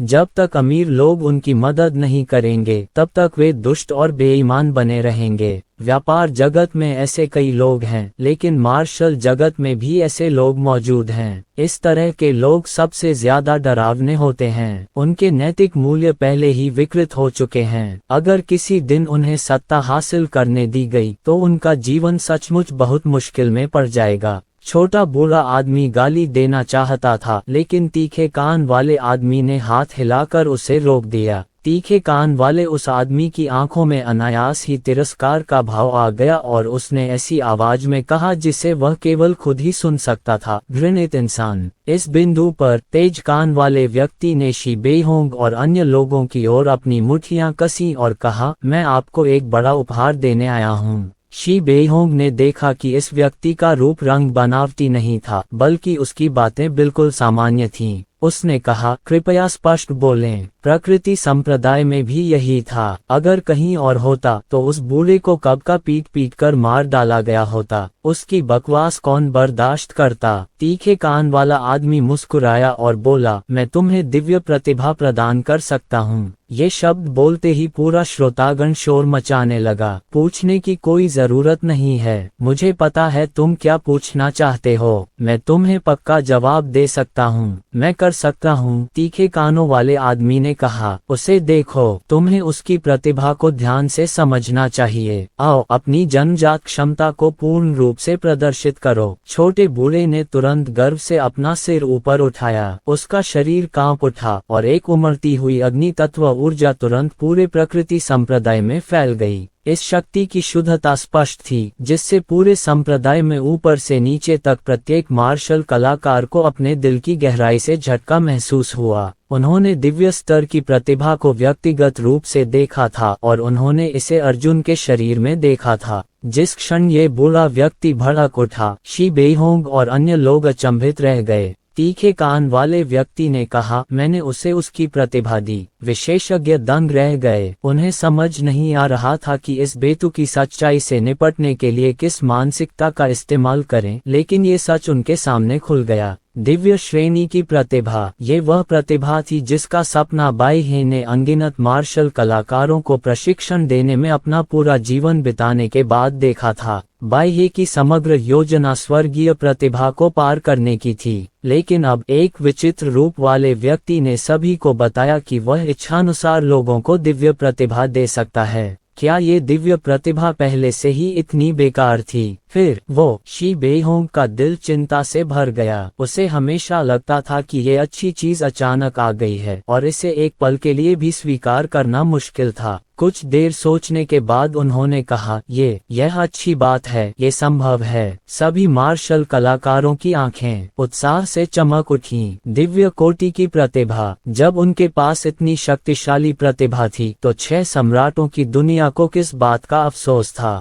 वे मार्शल आर्ट की एक और भी शानदार दुनिया बना सकते थे, 6 सम्राटों की दुनिया से भी ज्यादा ऊंची। हालांकि आपने जो कहा वह वाकई चौंकाने वाला है। शी बेहोंग एक पल के लिए हिचकिचाए और बोले, अगर आपके पास वाकई यह क्षमता है तो आप इसे पहले मुझे क्यों नहीं देते और मुझे इसका अनुभव क्यों नहीं कराते? यदि संभव हो तो इसे दूसरों को देने में देर नहीं हुई है। तीखे कान वाला आदमी मुस्कुराया और बोला, बेशक मैं अब ये कर सकता हूँ, लेकिन इसके लिए एक शर्त है। दिव्य प्रतिभा प्राप्त करने के लिए सबसे पहले आपको स्वेच्छा से अपना दाव हृदय मुझे समर्पित करना होगा। दाव हॉट। शी बेहोंग स्तब्ध रह गया। वह मुड़ा और दूसरे विशेषज्ञों की तरफ देखा। सबने हल्के से सिर हिलाया। हुआंगपो सागर राजा ने फुसफुसाते हुए कहा, वे दोनों अजीब हैं और उनके शब्द बहुत आश्चर्यजनक हैं। मुझे डर है कि यह अच्छी बात नहीं है। शी बेहोंग ने हल्के से सिर हिलाया। वह मुड़ा और उस तीखे कान वाले आदमी की तरफ मुट्ठियां भींच लीं। दोस्त, हम आपकी दयालुता के लिए आभारी हैं। कृपया वापस चले जाए। तीखे कान वाला आदमी मुस्कुराया और बोला, क्या आप दिव्य प्रतिभा नहीं पाना चाहते? शी बेहोंग ने अपना सिर हिलाया। हमें नहीं पता कि हम कहां से आए हैं।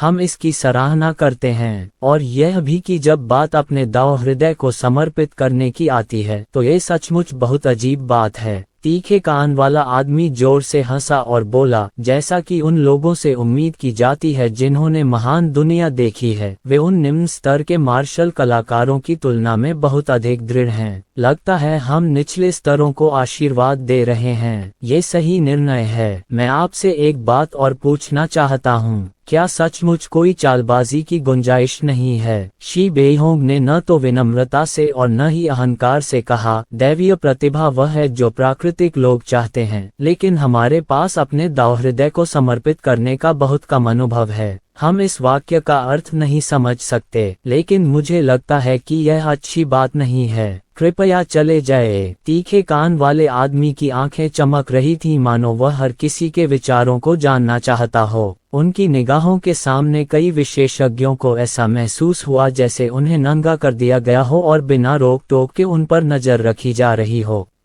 हुआनपू सागर राजा ने ठंडी सांस ली और एक शक्तिशाली आभा ने तीखे कान वाले आदमी को 10 मीटर से अधिक पीछे धकेल दिया। तीखे कान वाले आदमी ने सिर हिलाया और मुस्कुराया, मैं समझ गया। आप सभी दृढ़ निश्चयी हैं और आपको मनाना मुश्किल है। यह अच्छी बात है। मैं कोई और भ्रम नहीं फैलाऊंगा। उसने उस छोटे बूढ़े आदमी की ओर देखा और कहा, जो मेरी बात मानेगा वह समृद्ध होगा, जो मेरे विरुद्ध जाएगा वह नष्ट हो जाएगा। चलो हम ऐसा ही करते हैं। छोटे बूढ़े आदमी ने उत्साह से कहा, ईश्वरीय आदेश का पालन करो। अध्याय 1788 एक आपदा आसन है। हे हा हा। छोटा बूढ़ा आदमी आसमान में उड़ गया और अपनी कमर से बैंगनी सोने का वाइन गॉड निकाला। तुम आगे बढ़ना चाहते हो? वाम्पोआ सागर राजा एक कदम आगे बढ़ा और चिल्लाया, मैं नहीं देखना चाहता कि यह कहाँ है। तुम्हारी हिम्मत कैसे हुई? वाम्पोआ सागर राजा स्वर्गीय क्लेश के 8वें स्तर पर था, इसलिए स्वाभाविक रूप से उसने इस छोटे बूढ़े आदमी को अपनी नजर में स्वर्गीय क्लेश के 5वें स्तर पर नहीं रखा।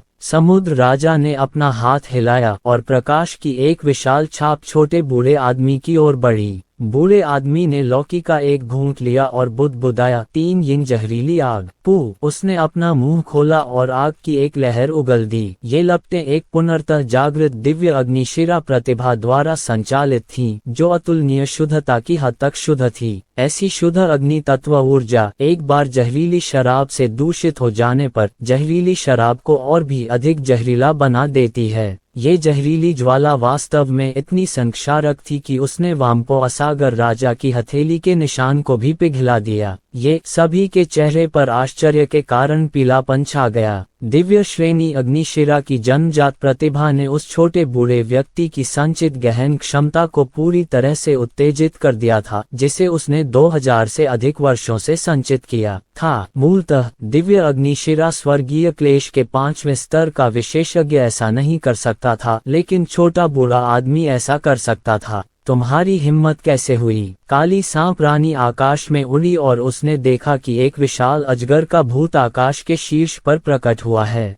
काली सांप रानी जोर से चिल्लाए। अजगर प्रेत ने अचानक अपना मुंह चौड़ा किया और सांप के मुंह से छोटे बूढ़े आदमी की ओर बिजली का एक तेज तीर छोड़ा। छोटा बूढ़ा आदमी इतना डर गया कि उसका चेहरा पीला पड़ गया और वह अपनी पैंट में ही पेशाब करने वाला था। तीखे कान वाले व्यक्ति ने कहा, तुम्हारे पास दिव्य प्रतिभा है, तुम किससे डरते हो? बूढ़े आदमी ने जब ये सुना तो उसकी हिम्मत तुरंत लौट आई। उसने लौकी को घुमाया और बिजली की ओर फेंक दिया। पेंट की आवाज से ये लौकी भी जल उठी, जिससे बिजली उड़ने लगी। हा हा हा हा हा। बूढ़ा आदमी पागलों की तरह हंसा, मैं जीने में बहुत अच्छा हूँ। तुम अभिमानी और आत्मधर्मी जानवरों, आज मेरा छोटा बड़ा तुम सबको मार डालेगा। तुम सब इस खूबसूरत दुनिया का आनंद अकेले क्यों उठाओ? मेरा छोटा बड़ा भी इसका एक टुकड़ा लेगा, लेकिन उसे जहरीली शराब का बड़ा घूंट पीते और अपनी छाती पर 3 बार वार करते देख वह चिल्लाया, समुद्र को उबाल दो। आग की बड़ी बड़ी लपटें बाहर निकलीं, जिससे एक अविश्वसनीय विस्फोटक शक्ति उत्पन्न हुई। पलक झपकते ही विस्फोटक बल ने वास्तव में सभी को उड़ा दिया। दिव्य ग्रेड लाइटनिंग मेरिडियन में तात्कालिक शक्ति, अकल्पनीय प्रवेश शक्ति और गति थी। जहां तक दिव्य श्रेणी की अग्निशिराओं का प्रश्न है, उनमें अतुलनीय विस्फोटक शक्ति एवं विस्फोटक सामर्थ्य विद्यमान थी। ये विशेषज्ञ जिन्होंने विश्व विनाश युद्ध का अनुभव किया था, अब तीसरे तल के एक छोटे बूढ़े व्यक्ति द्वारा पीटे गए।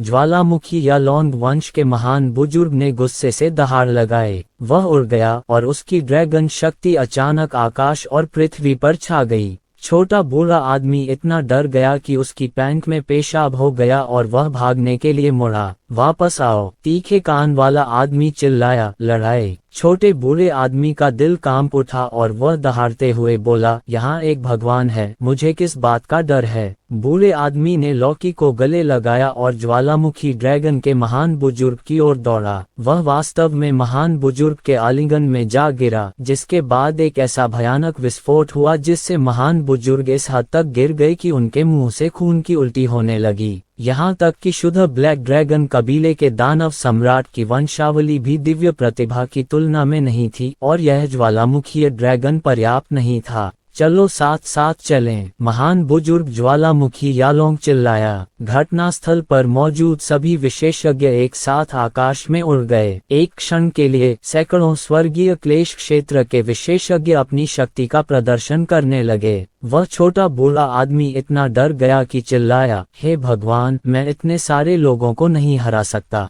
तुम्हें किस बात का डर है? तीखे कानों वाले आदमी की आंखों में एक तेज रोशनी चमक उठी। उसकी भौहों के बीच एक सुनहरा पैटर्न चमक उठा और फिर उसने अपनी तर्जनी से उस छोटे बूढ़े की भौहों पर हाथ फेरा। एक क्षण में छोटे बूढ़े आदमी की भौहों के बीच एक सुनहरी आंख का पैटर्न दिखाई दिया और उसका क्षेत्र वास्तव में स्वर्गीय क्लेश के 7वें स्तर पर पहुंच गया। धन्यवाद मेरे प्रभु। छोटा बूढ़ा आदमी इतना उत्तेजित हो गया कि लगभग पागल हो गया। उसका पूरा शरीर जलने लगा और वह जोर से भीड़ में घुस गया। सैकड़ों स्वर्गीय क्लेश विशेषज्ञों ने हमला करने के लिए सेना में शामिल हो गए, लेकिन वे वास्तव में बूढ़े आदमी के हमले को रोकने में असमर्थ थे। वह भीड़ में घुस गया और 6 सम्राटों की दुनिया के एक प्रथम श्रेणी के संप्रदाय के गुरु को टुकड़े टुकड़े करने में अग्रणी हो गया। धमाका। दिव्य ग्रेड अग्निशिरा की विस्फोटक शक्ति को स्पष्ट रूप से प्रदर्शित किया गया। छोटे बूढ़े आदमी ने शराब का एक घूंट लिया और भीड़ में जहरीली आग उगल दी। जहरीली लपटों के इस बड़े घेरे ने दयनीय चीखों के बीच 1 दर्जन से अधिक स्वर्गीय क्लेश तृतीय और चतुर्थ परत के विशेषज्ञों के शरीर को तुरंत जलाकर राख कर दिया। तुम सबको मार डालूंगा, हा, तुम सबको मार डालूंगा। छोटा बूढ़ा आदमी जोर जोर से हंसते हुए चिल्लाया और लगातार एक के बाद एक विशेषज्ञों को जलाकर मार डाला। उपस्थित लोगों में से कोई भी स्वर्गीय क्लेश के 7वें स्तर दिव्य ग्रेड फायर मेरिडियन इनेट के हमलों का सामना नहीं कर सका।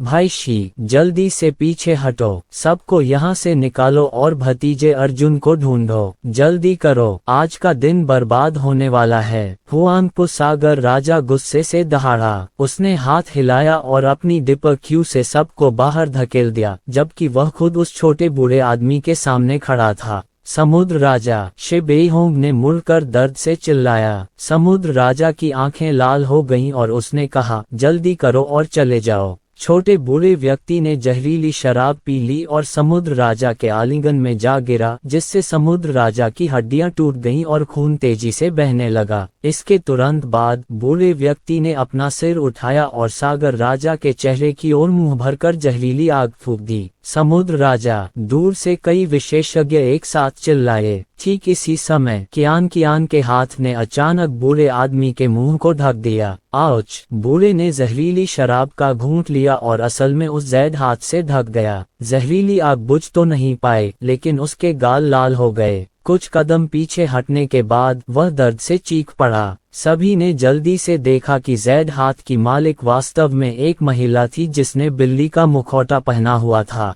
बिल्ली के चेहरे वाली महिला ने अधमरे वाम्पो सागर राजा को पकड़ लिया और कहा, यहाँ ज्यादा देर तक रुकना उचित नहीं है। चलो पहले पीछे हटते हैं। चलो एक लंबी नजर डालते हैं। इसके साथ ही उसने अपना दाहिना हाथ हवा में उठाया और एक गोलाकार स्थानिक मार्ग प्रकट हुआ। अंदर आओ, उसने कहा। सभी लोग तुरंत अंतरिक्ष मार्ग में भाग गए और गायब हो गए। छोटा बूढ़ा आदमी गुस्से से चिल्लाया, हे भगवान, मुझे उनका पीछा करने दो। तीखे कान वाला आदमी मुस्कुराया और बोला, कोई जरूरत नहीं है। पकड़ना बेकार है। मैं जबरदस्ती तुम्हारे साधना क्षेत्र को उत्तेजित करूंगा, तुम ज्यादा दिन तक जीवित नहीं रह पाओगे। बूढ़ा आदमी एक पल के लिए स्तब्ध रह गया और फिर एक जोरदार धमाके के साथ उसका पूरा शरीर जलने लगा। हावरान संप्रदाय के ऊपर हवा में तीखी चीखें गूंज रही थीं। बूढ़ा आदमी धधकती आग में जलकर राख हो गया। तीखे कानों वाले आदमी ने बूढ़े की तरफ देखा तक नहीं। उसने अंतरिक्ष मार्ग को चंचलता से देखा और मुस्कुराया। मुझे उम्मीद नहीं थी कि इस छोटी सी दुनिया में कोई इतना विशेषज्ञ होगा। शून्यता। बिल्ली के चेहरे वाली महिला आगे आगे उड़ी। उसके पीछे बड़ी संख्या में विशेषज्ञ थे।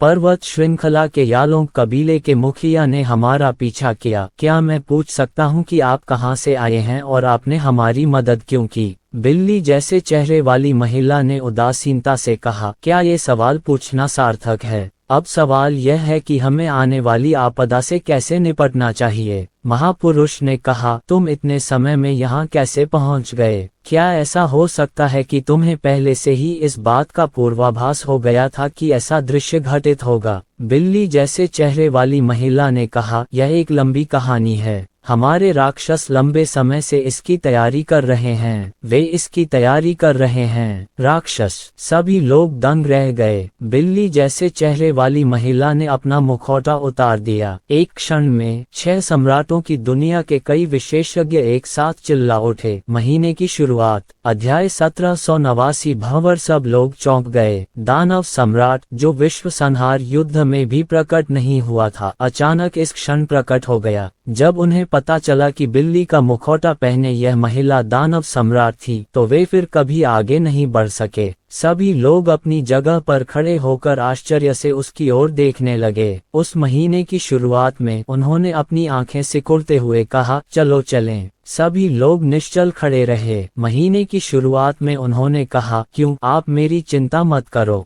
हर कोई अवाक था। कुछ देर सोचने के बाद शी बेहोंग ने कहा, हमें कैसे पता चलेगा कि यह कोई जाल नहीं है जो तुमने बिछाया है? आज की दुनिया में 5 सम्राट मर चुके हैं। केवल तुम्हारा दानव सम्राट बचा है। हम आपके लिए सबसे बड़ा खतरा पैदा करने वाले अंतिम बैच होने चाहिए। क्या होगा यदि आप जानबूझकर हमें बहका कर ले जाएं, हमें पहले से बिछाए गए जाल में फंसा लें और हम सबको एक ही बार में पकड़ लें? इस पूरी दुनिया में आप दानव सम्राट एकमात्र प्रभारी हैं। सभी ने सहमति में सिर हिलाया। शी बेहोंग जितना ज्यादा इस बारे में सोचता, उसे उतना ही लगता कि स्थिति गलत है। उसने भौहें चढ़ाते हुए कहा, पिछले 1-2 साल में बहुत कुछ हुआ है और कुछ विवरण बेहद संदिग्ध हैं। अब तो मुझे ये भी आश्चर्य होने लगा है कि क्या विश्व विनाश युद्ध को आपके राक्षसों ने ही हवा दी थी? आपके राक्षसों और मनुष्यों के बीच हमेशा मतभेद रहे हैं, लेकिन मुझे याद है कि विश्व विनाश युद्ध की पूर्व संध्या पर बड़ी संख्या में राक्षस बाई कबीले के क्षेत्र में आए और अर्जुन को अपना भगवान कहकर संबोधित किया। शी बेहोंग ने महीने की शुरुआत को देखा और कहा, क्या आपने अर्जुन को मोहित कर लिया है? आपने अर्जुन की जय जयकार करने के लिए बाई कबीले में राक्षस सेना भेजी थी ताकि 5 सम्राटों की लड़ाई आगे बढ़ सके। एक बार 5 सम्राट मर जाएं, तो आप फिर से अजेय हो जाएंगे। जितना ज्यादा उन्होंने इसके बारे में सोचा, उतना ही उन्हें शी बेहोंग का अनुमान सही लगा। उस महीने की शुरुआत में वे सब सतर्क थे, मानो किसी बड़े दुश्मन का सामना कर रहे हों।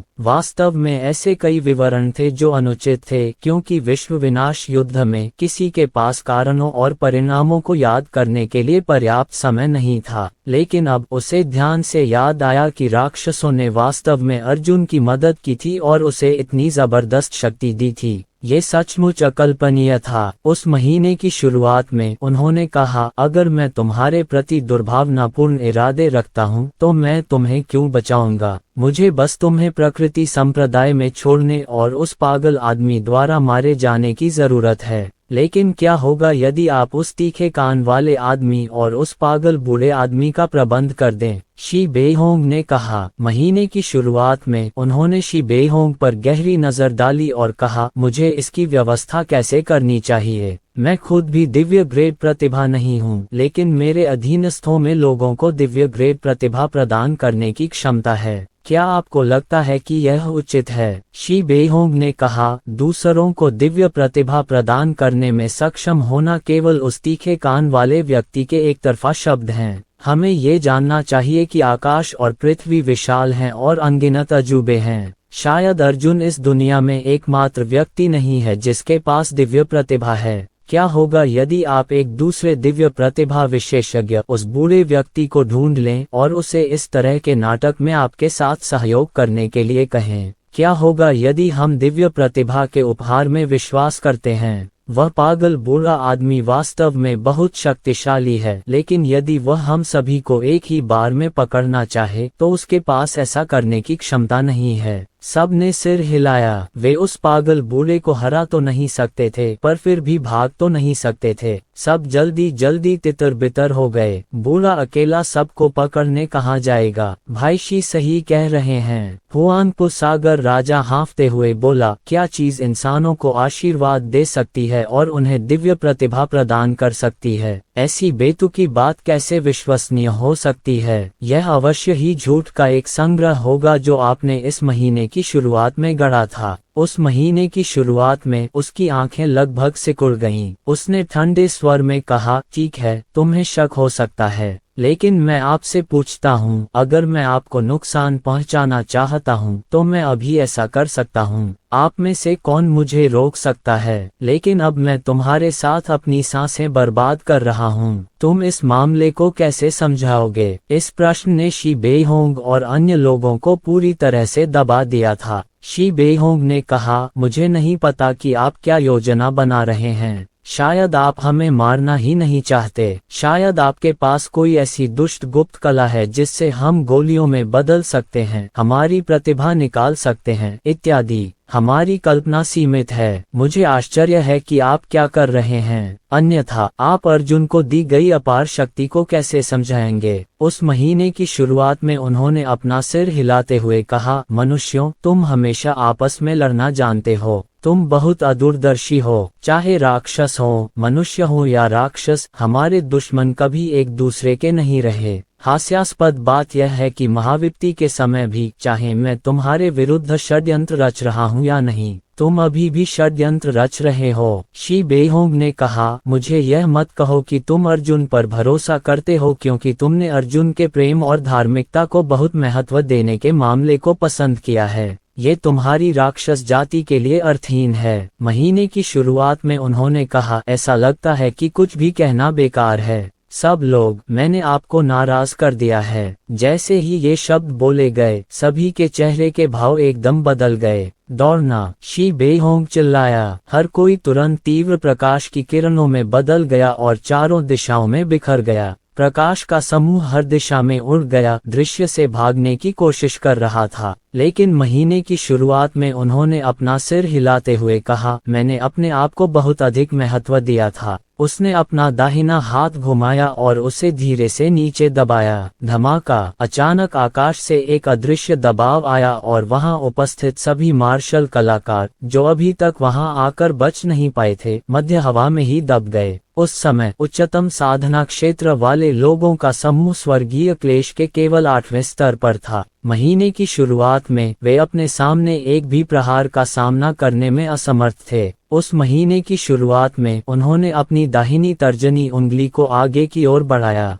प्रकाश की एक किरण तुरंत शी बेहोंग पर पड़ी। ये प्रकाश शी बेहोंग के शरीर के चारों ओर कई बार लिपटा और फिर तेजी से अगले व्यक्ति की ओर उड़ गया। कुछ ही सेकंड में उस बिजली जैसी तेज रोशनी ने वहां मौजूद सभी मार्शल कलाकारों को बांध लिया। महीने की शुरुआत में उसने बकवास करना बंद कर दिया और पलट गई। उसने लाइट का तार खींचा और दूर उड़ गई। महीने की शुरुआत में सभी मार्शल कलाकारों को बांधकर शून्य में तैराया गया। अज्ञात समय के बाद अचानक उसके सामने एक विशाल घुमावदार भंवर प्रकट हुआ। शी बेहोंग और अन्य लोग भंवर को भाव शून्य भाव से देखते रहे। हालांकि 6 सम्राटों की दुनिया के कई शीर्ष विशेषज्ञों ने उन्हें एक नज़र में पहचान लिया। किसी ने घबरा कर चिल्ला कर कहा, नीदरलैंड, यह अच्छा नहीं है, वह हमें पाताल लोक में फेंकना चाहती है और हमें एंटीलॉस के प्राणियों द्वारा खा जाने देना चाहती है। हर कोई हैरान था और पागलपन की हद तक संघर्ष कर रहा था, लेकिन उनमें से कोई भी महीने की शुरुआत के प्रतिबंधों से मुक्त नहीं हो सका।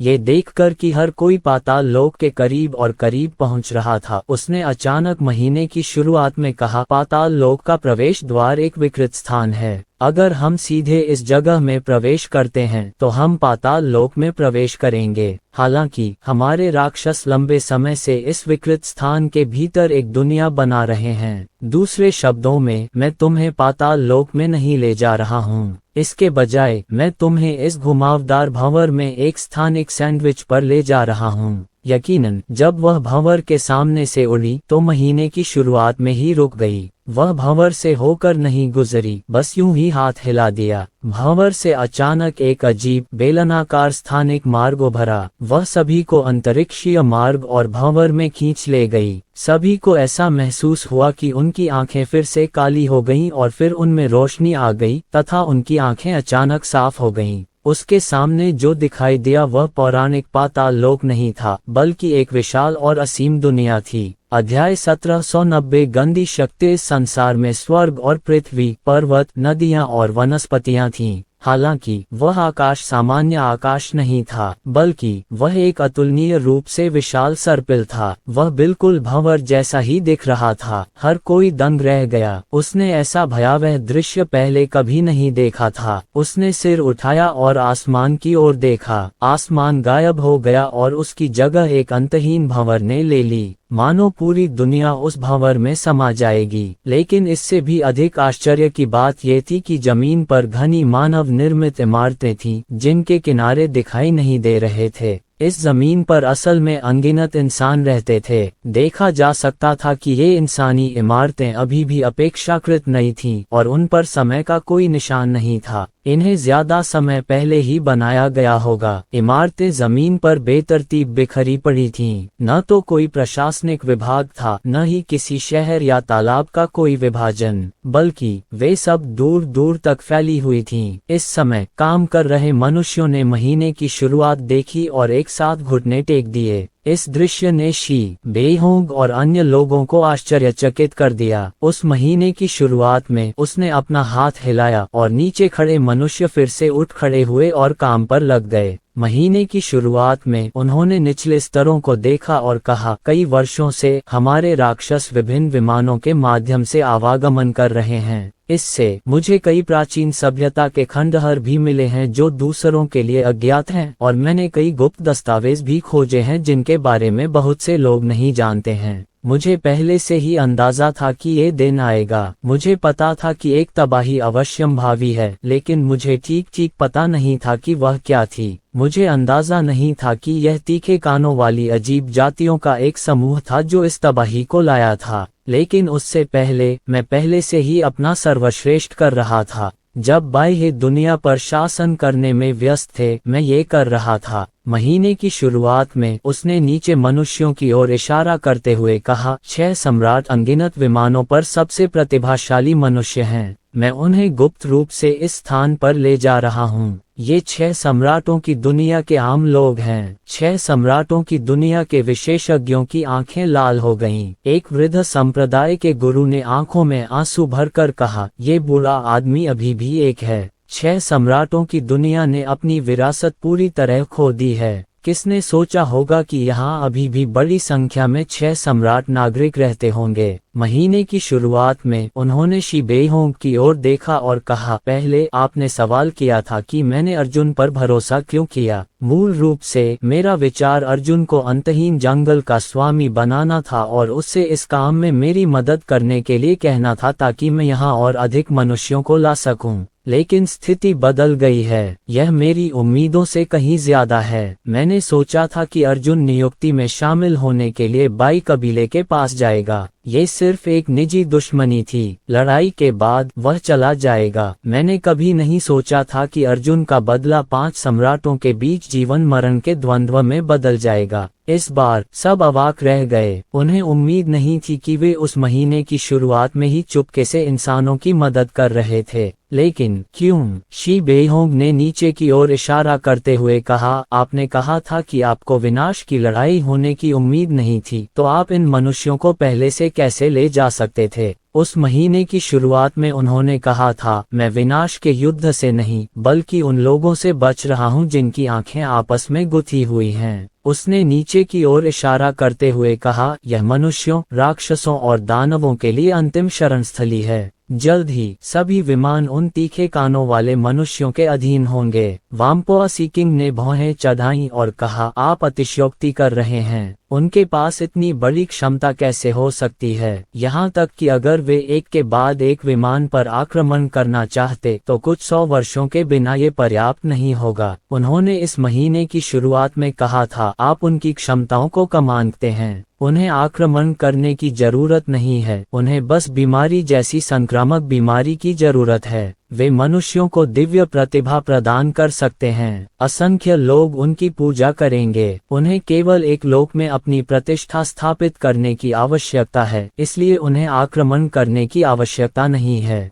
वह लोग भी उनके अधीन हो जाएगा। तुम्हारा मतलब है? शी बेहोंग का चेहरा पीला पड़ गया। उस तरह के तीखे कान वाला आदमी सचमुच इंसानों की दिव्य प्रतिभा को आशीर्वाद दे सकता है। इसके अलावा उनमें से काफी लोग हैं। महीने की शुरुआत में उन्होंने सिर हिलाकर कहा, मुझे ठीक से नहीं पता कि कितने हैं, लेकिन उनकी संख्या 10 से अधिक होनी चाहिए। निम्न स्तर के युद्ध साधक दृढ़ निश्चय नहीं होते, इसलिए उन्हें आसानी से मोहित किया जा सकता है। जैसे जैसे ज्यादा से ज्यादा लोगों में दिव्य प्रतिभाएं बढ़ेंगी, वे बसंत की बारिश के बाद मशरूम की तरह उगेंगे। अगले 1-2 साल में स्वर्गीय क्लेश क्षेत्र के मार्शल कलाकार बड़ी संख्या में दिखाई देंगे। चूंकि ऐसा ही है, हमें पवित्र क्षेत्र के लोगों को तुरंत बचाना चाहिए। ये लोग सभी प्लेनर मार्शल कलाकारों का सार हैं। ज्वालामुखी यालोंग जाति के महान बुजुर्ग ने सदमे में चिल्लाकर कहा, हम इन लोगों को उन तीखे कानों वाले छद्म देवताओं के हाथों में नहीं पड़ने दे सकते। महीने की शुरुआत में उसने मुस्कुराते हुए अपना सिर हिलाया। संत लोग के इंसानों को बचाने का कोई रास्ता नहीं है। वे बस लापरवाह आदमियों का एक समूह है जो अपनी तलवारों से अपना खून चाटते हैं। वे सिर्फ मुनाफे में विश्वास करते हैं। इसके विपरीत संत क्षेत्र के लोग ही सबसे आसानी से मोहित हो जाते हैं। इतना कहकर वहां उपस्थित सभी लोग चुप हो गए। हाँ, संत लोग के लोगों को मोहित करना सबसे आसान है। यह पागलों का एक समूह है जो शाश्वत गुप्त लोक के लिए अपनी जान जोखिम में डालते हैं। वे पवित्र आत्मा के कुछ पत्थरों के लिए कुछ भी कर सकते थे। यदि तीक्ष्ण कान वाला व्यक्ति अपनी दिव्य प्रतिभा को प्रलोभन के रूप में उपयोग करता तो वे संत लोक के मार्शल कलाकार मूलतः तुरंत उससे मुंह मोड़ लेते। शी बेहोंग ने कहा, मुझे लगता है कि मैंने उस तीखे कान वाले आदमी को खुद से यह कहते सुना है कि उच्च स्तर के मार्शल कलाकारों को मोहित करना आसान नहीं है। निम्न स्तर से शुरुआत करना सही निर्णय है। दूसरे शब्दों में, वे बड़ी संख्या में निम्न स्तरीय योद्धाओं का पोषण करेंगे। जब ये योद्धा दिव्य प्रतिभा प्राप्त कर लेंगे तो वे अपने साधना क्षेत्रों को उन्नत करने के लिए उत्सुक होंगे। उन्हें संत क्षेत्र पर विजय प्राप्त करनी होगी। वे पवित्र आत्मा के पत्थरों को बेतहाशा लूटना चाहते हैं। सब खत्म हो गया, सब कुछ खत्म हो गया। अग्नि ड्रैगन के बड़े बुजुर्ग ने आह भरी, हम इतने सारे दिव्य श्रेणी के मार्शल कलाकारों से कैसे लड़ पाएंगे? भविष्य अंधकार में है। उस महीने की शुरुआत में उन्होंने कहा, ऐसा नहीं है कि मेरे जीतने की कोई संभावना नहीं है। किसी तरह के माध्यम से मुझे कुछ विश्वसनीय सुराग मिले हैं। लगता है उन तीखे कानों वाले छद्म देवताओं को अपने अस्तित्व की भावना को मजबूत करने के लिए मनुष्यों की पूजा की जरूरत है। इसे समझाना मुश्किल है और मैं इसे समझ नहीं पा रहा हूँ। हालांकि ये निश्चित रूप से हमारे जवाबी हमले की दिशा है। तुम्हारा क्या मतलब है? शी बेहोंग ने जल्दी से पूछा। उन्होंने महीने की शुरुआत में कहा था, एक छद्म ईश्वर को शुद्ध आस्था की आवश्यकता होती है। प्रत्येक छद्म ईश्वर बड़ी संख्या में मनुष्यों को अपना अनुयायी बना लेगा और पूरी दुनिया में छद्म देवताओं के इस समूह के लिए सभी आकारों की मूर्तियां बनाएं। उनमें से निश्चित रूप से मुख्य रूप से उत्कृष्ट मूर्तियां होंगी। दूसरे शब्दों में एक छद्म देवता की हजारों या लाखों मूर्तियां हो सकती हैं, लेकिन उनमें से एक मुख्य मूर्ति होनी चाहिए। यह मुख्य मूर्ति चींटी कॉलोनी की चींटी रानी की तरह है। ये दुनिया की सभी मूर्तियों द्वारा एकत्रित विश्वास की शक्ति को एकत्रित करती है और उसे छद्म देवता को वापस भेजती है। उन्होंने महीने की शुरुआत में एक विराम के बाद कहा, यदि हम मुख्य मूर्ति में गुप्त रूप से अतुलनीय रूप से गंदे दाव क्रिस्टल रख सकें तो संबंधित झूठे देवता कुछ समय के लिए विश्वास की गंदी शक्ति से संक्रमित हो जाएंगे। संक्रमित छद्म देवता इस दुनिया से गायब हो जाएंगे। साथ ही वे सभी दिव्य श्रेणी के मार्शल कलाकार जिन्हें उन्होंने व्यक्तिगत रूप से आशीर्वाद दिया था, वे भी अपनी दिव्य श्रेणी की प्रतिभा खो देंगे। सबकी आंखें चमक उठीं। शी बेहोंग ने ताली बजाते हुए कहा, वाह, इतनी शानदार योजना देखकर लोग सचमुच प्रशंसा में ताली बजाने पर मजबूर हो जाते हैं। उस महीने की शुरुआत में उन्होंने अपना सिर हिलाते हुए कहा, ये योजना मैंने नहीं बनाई थी,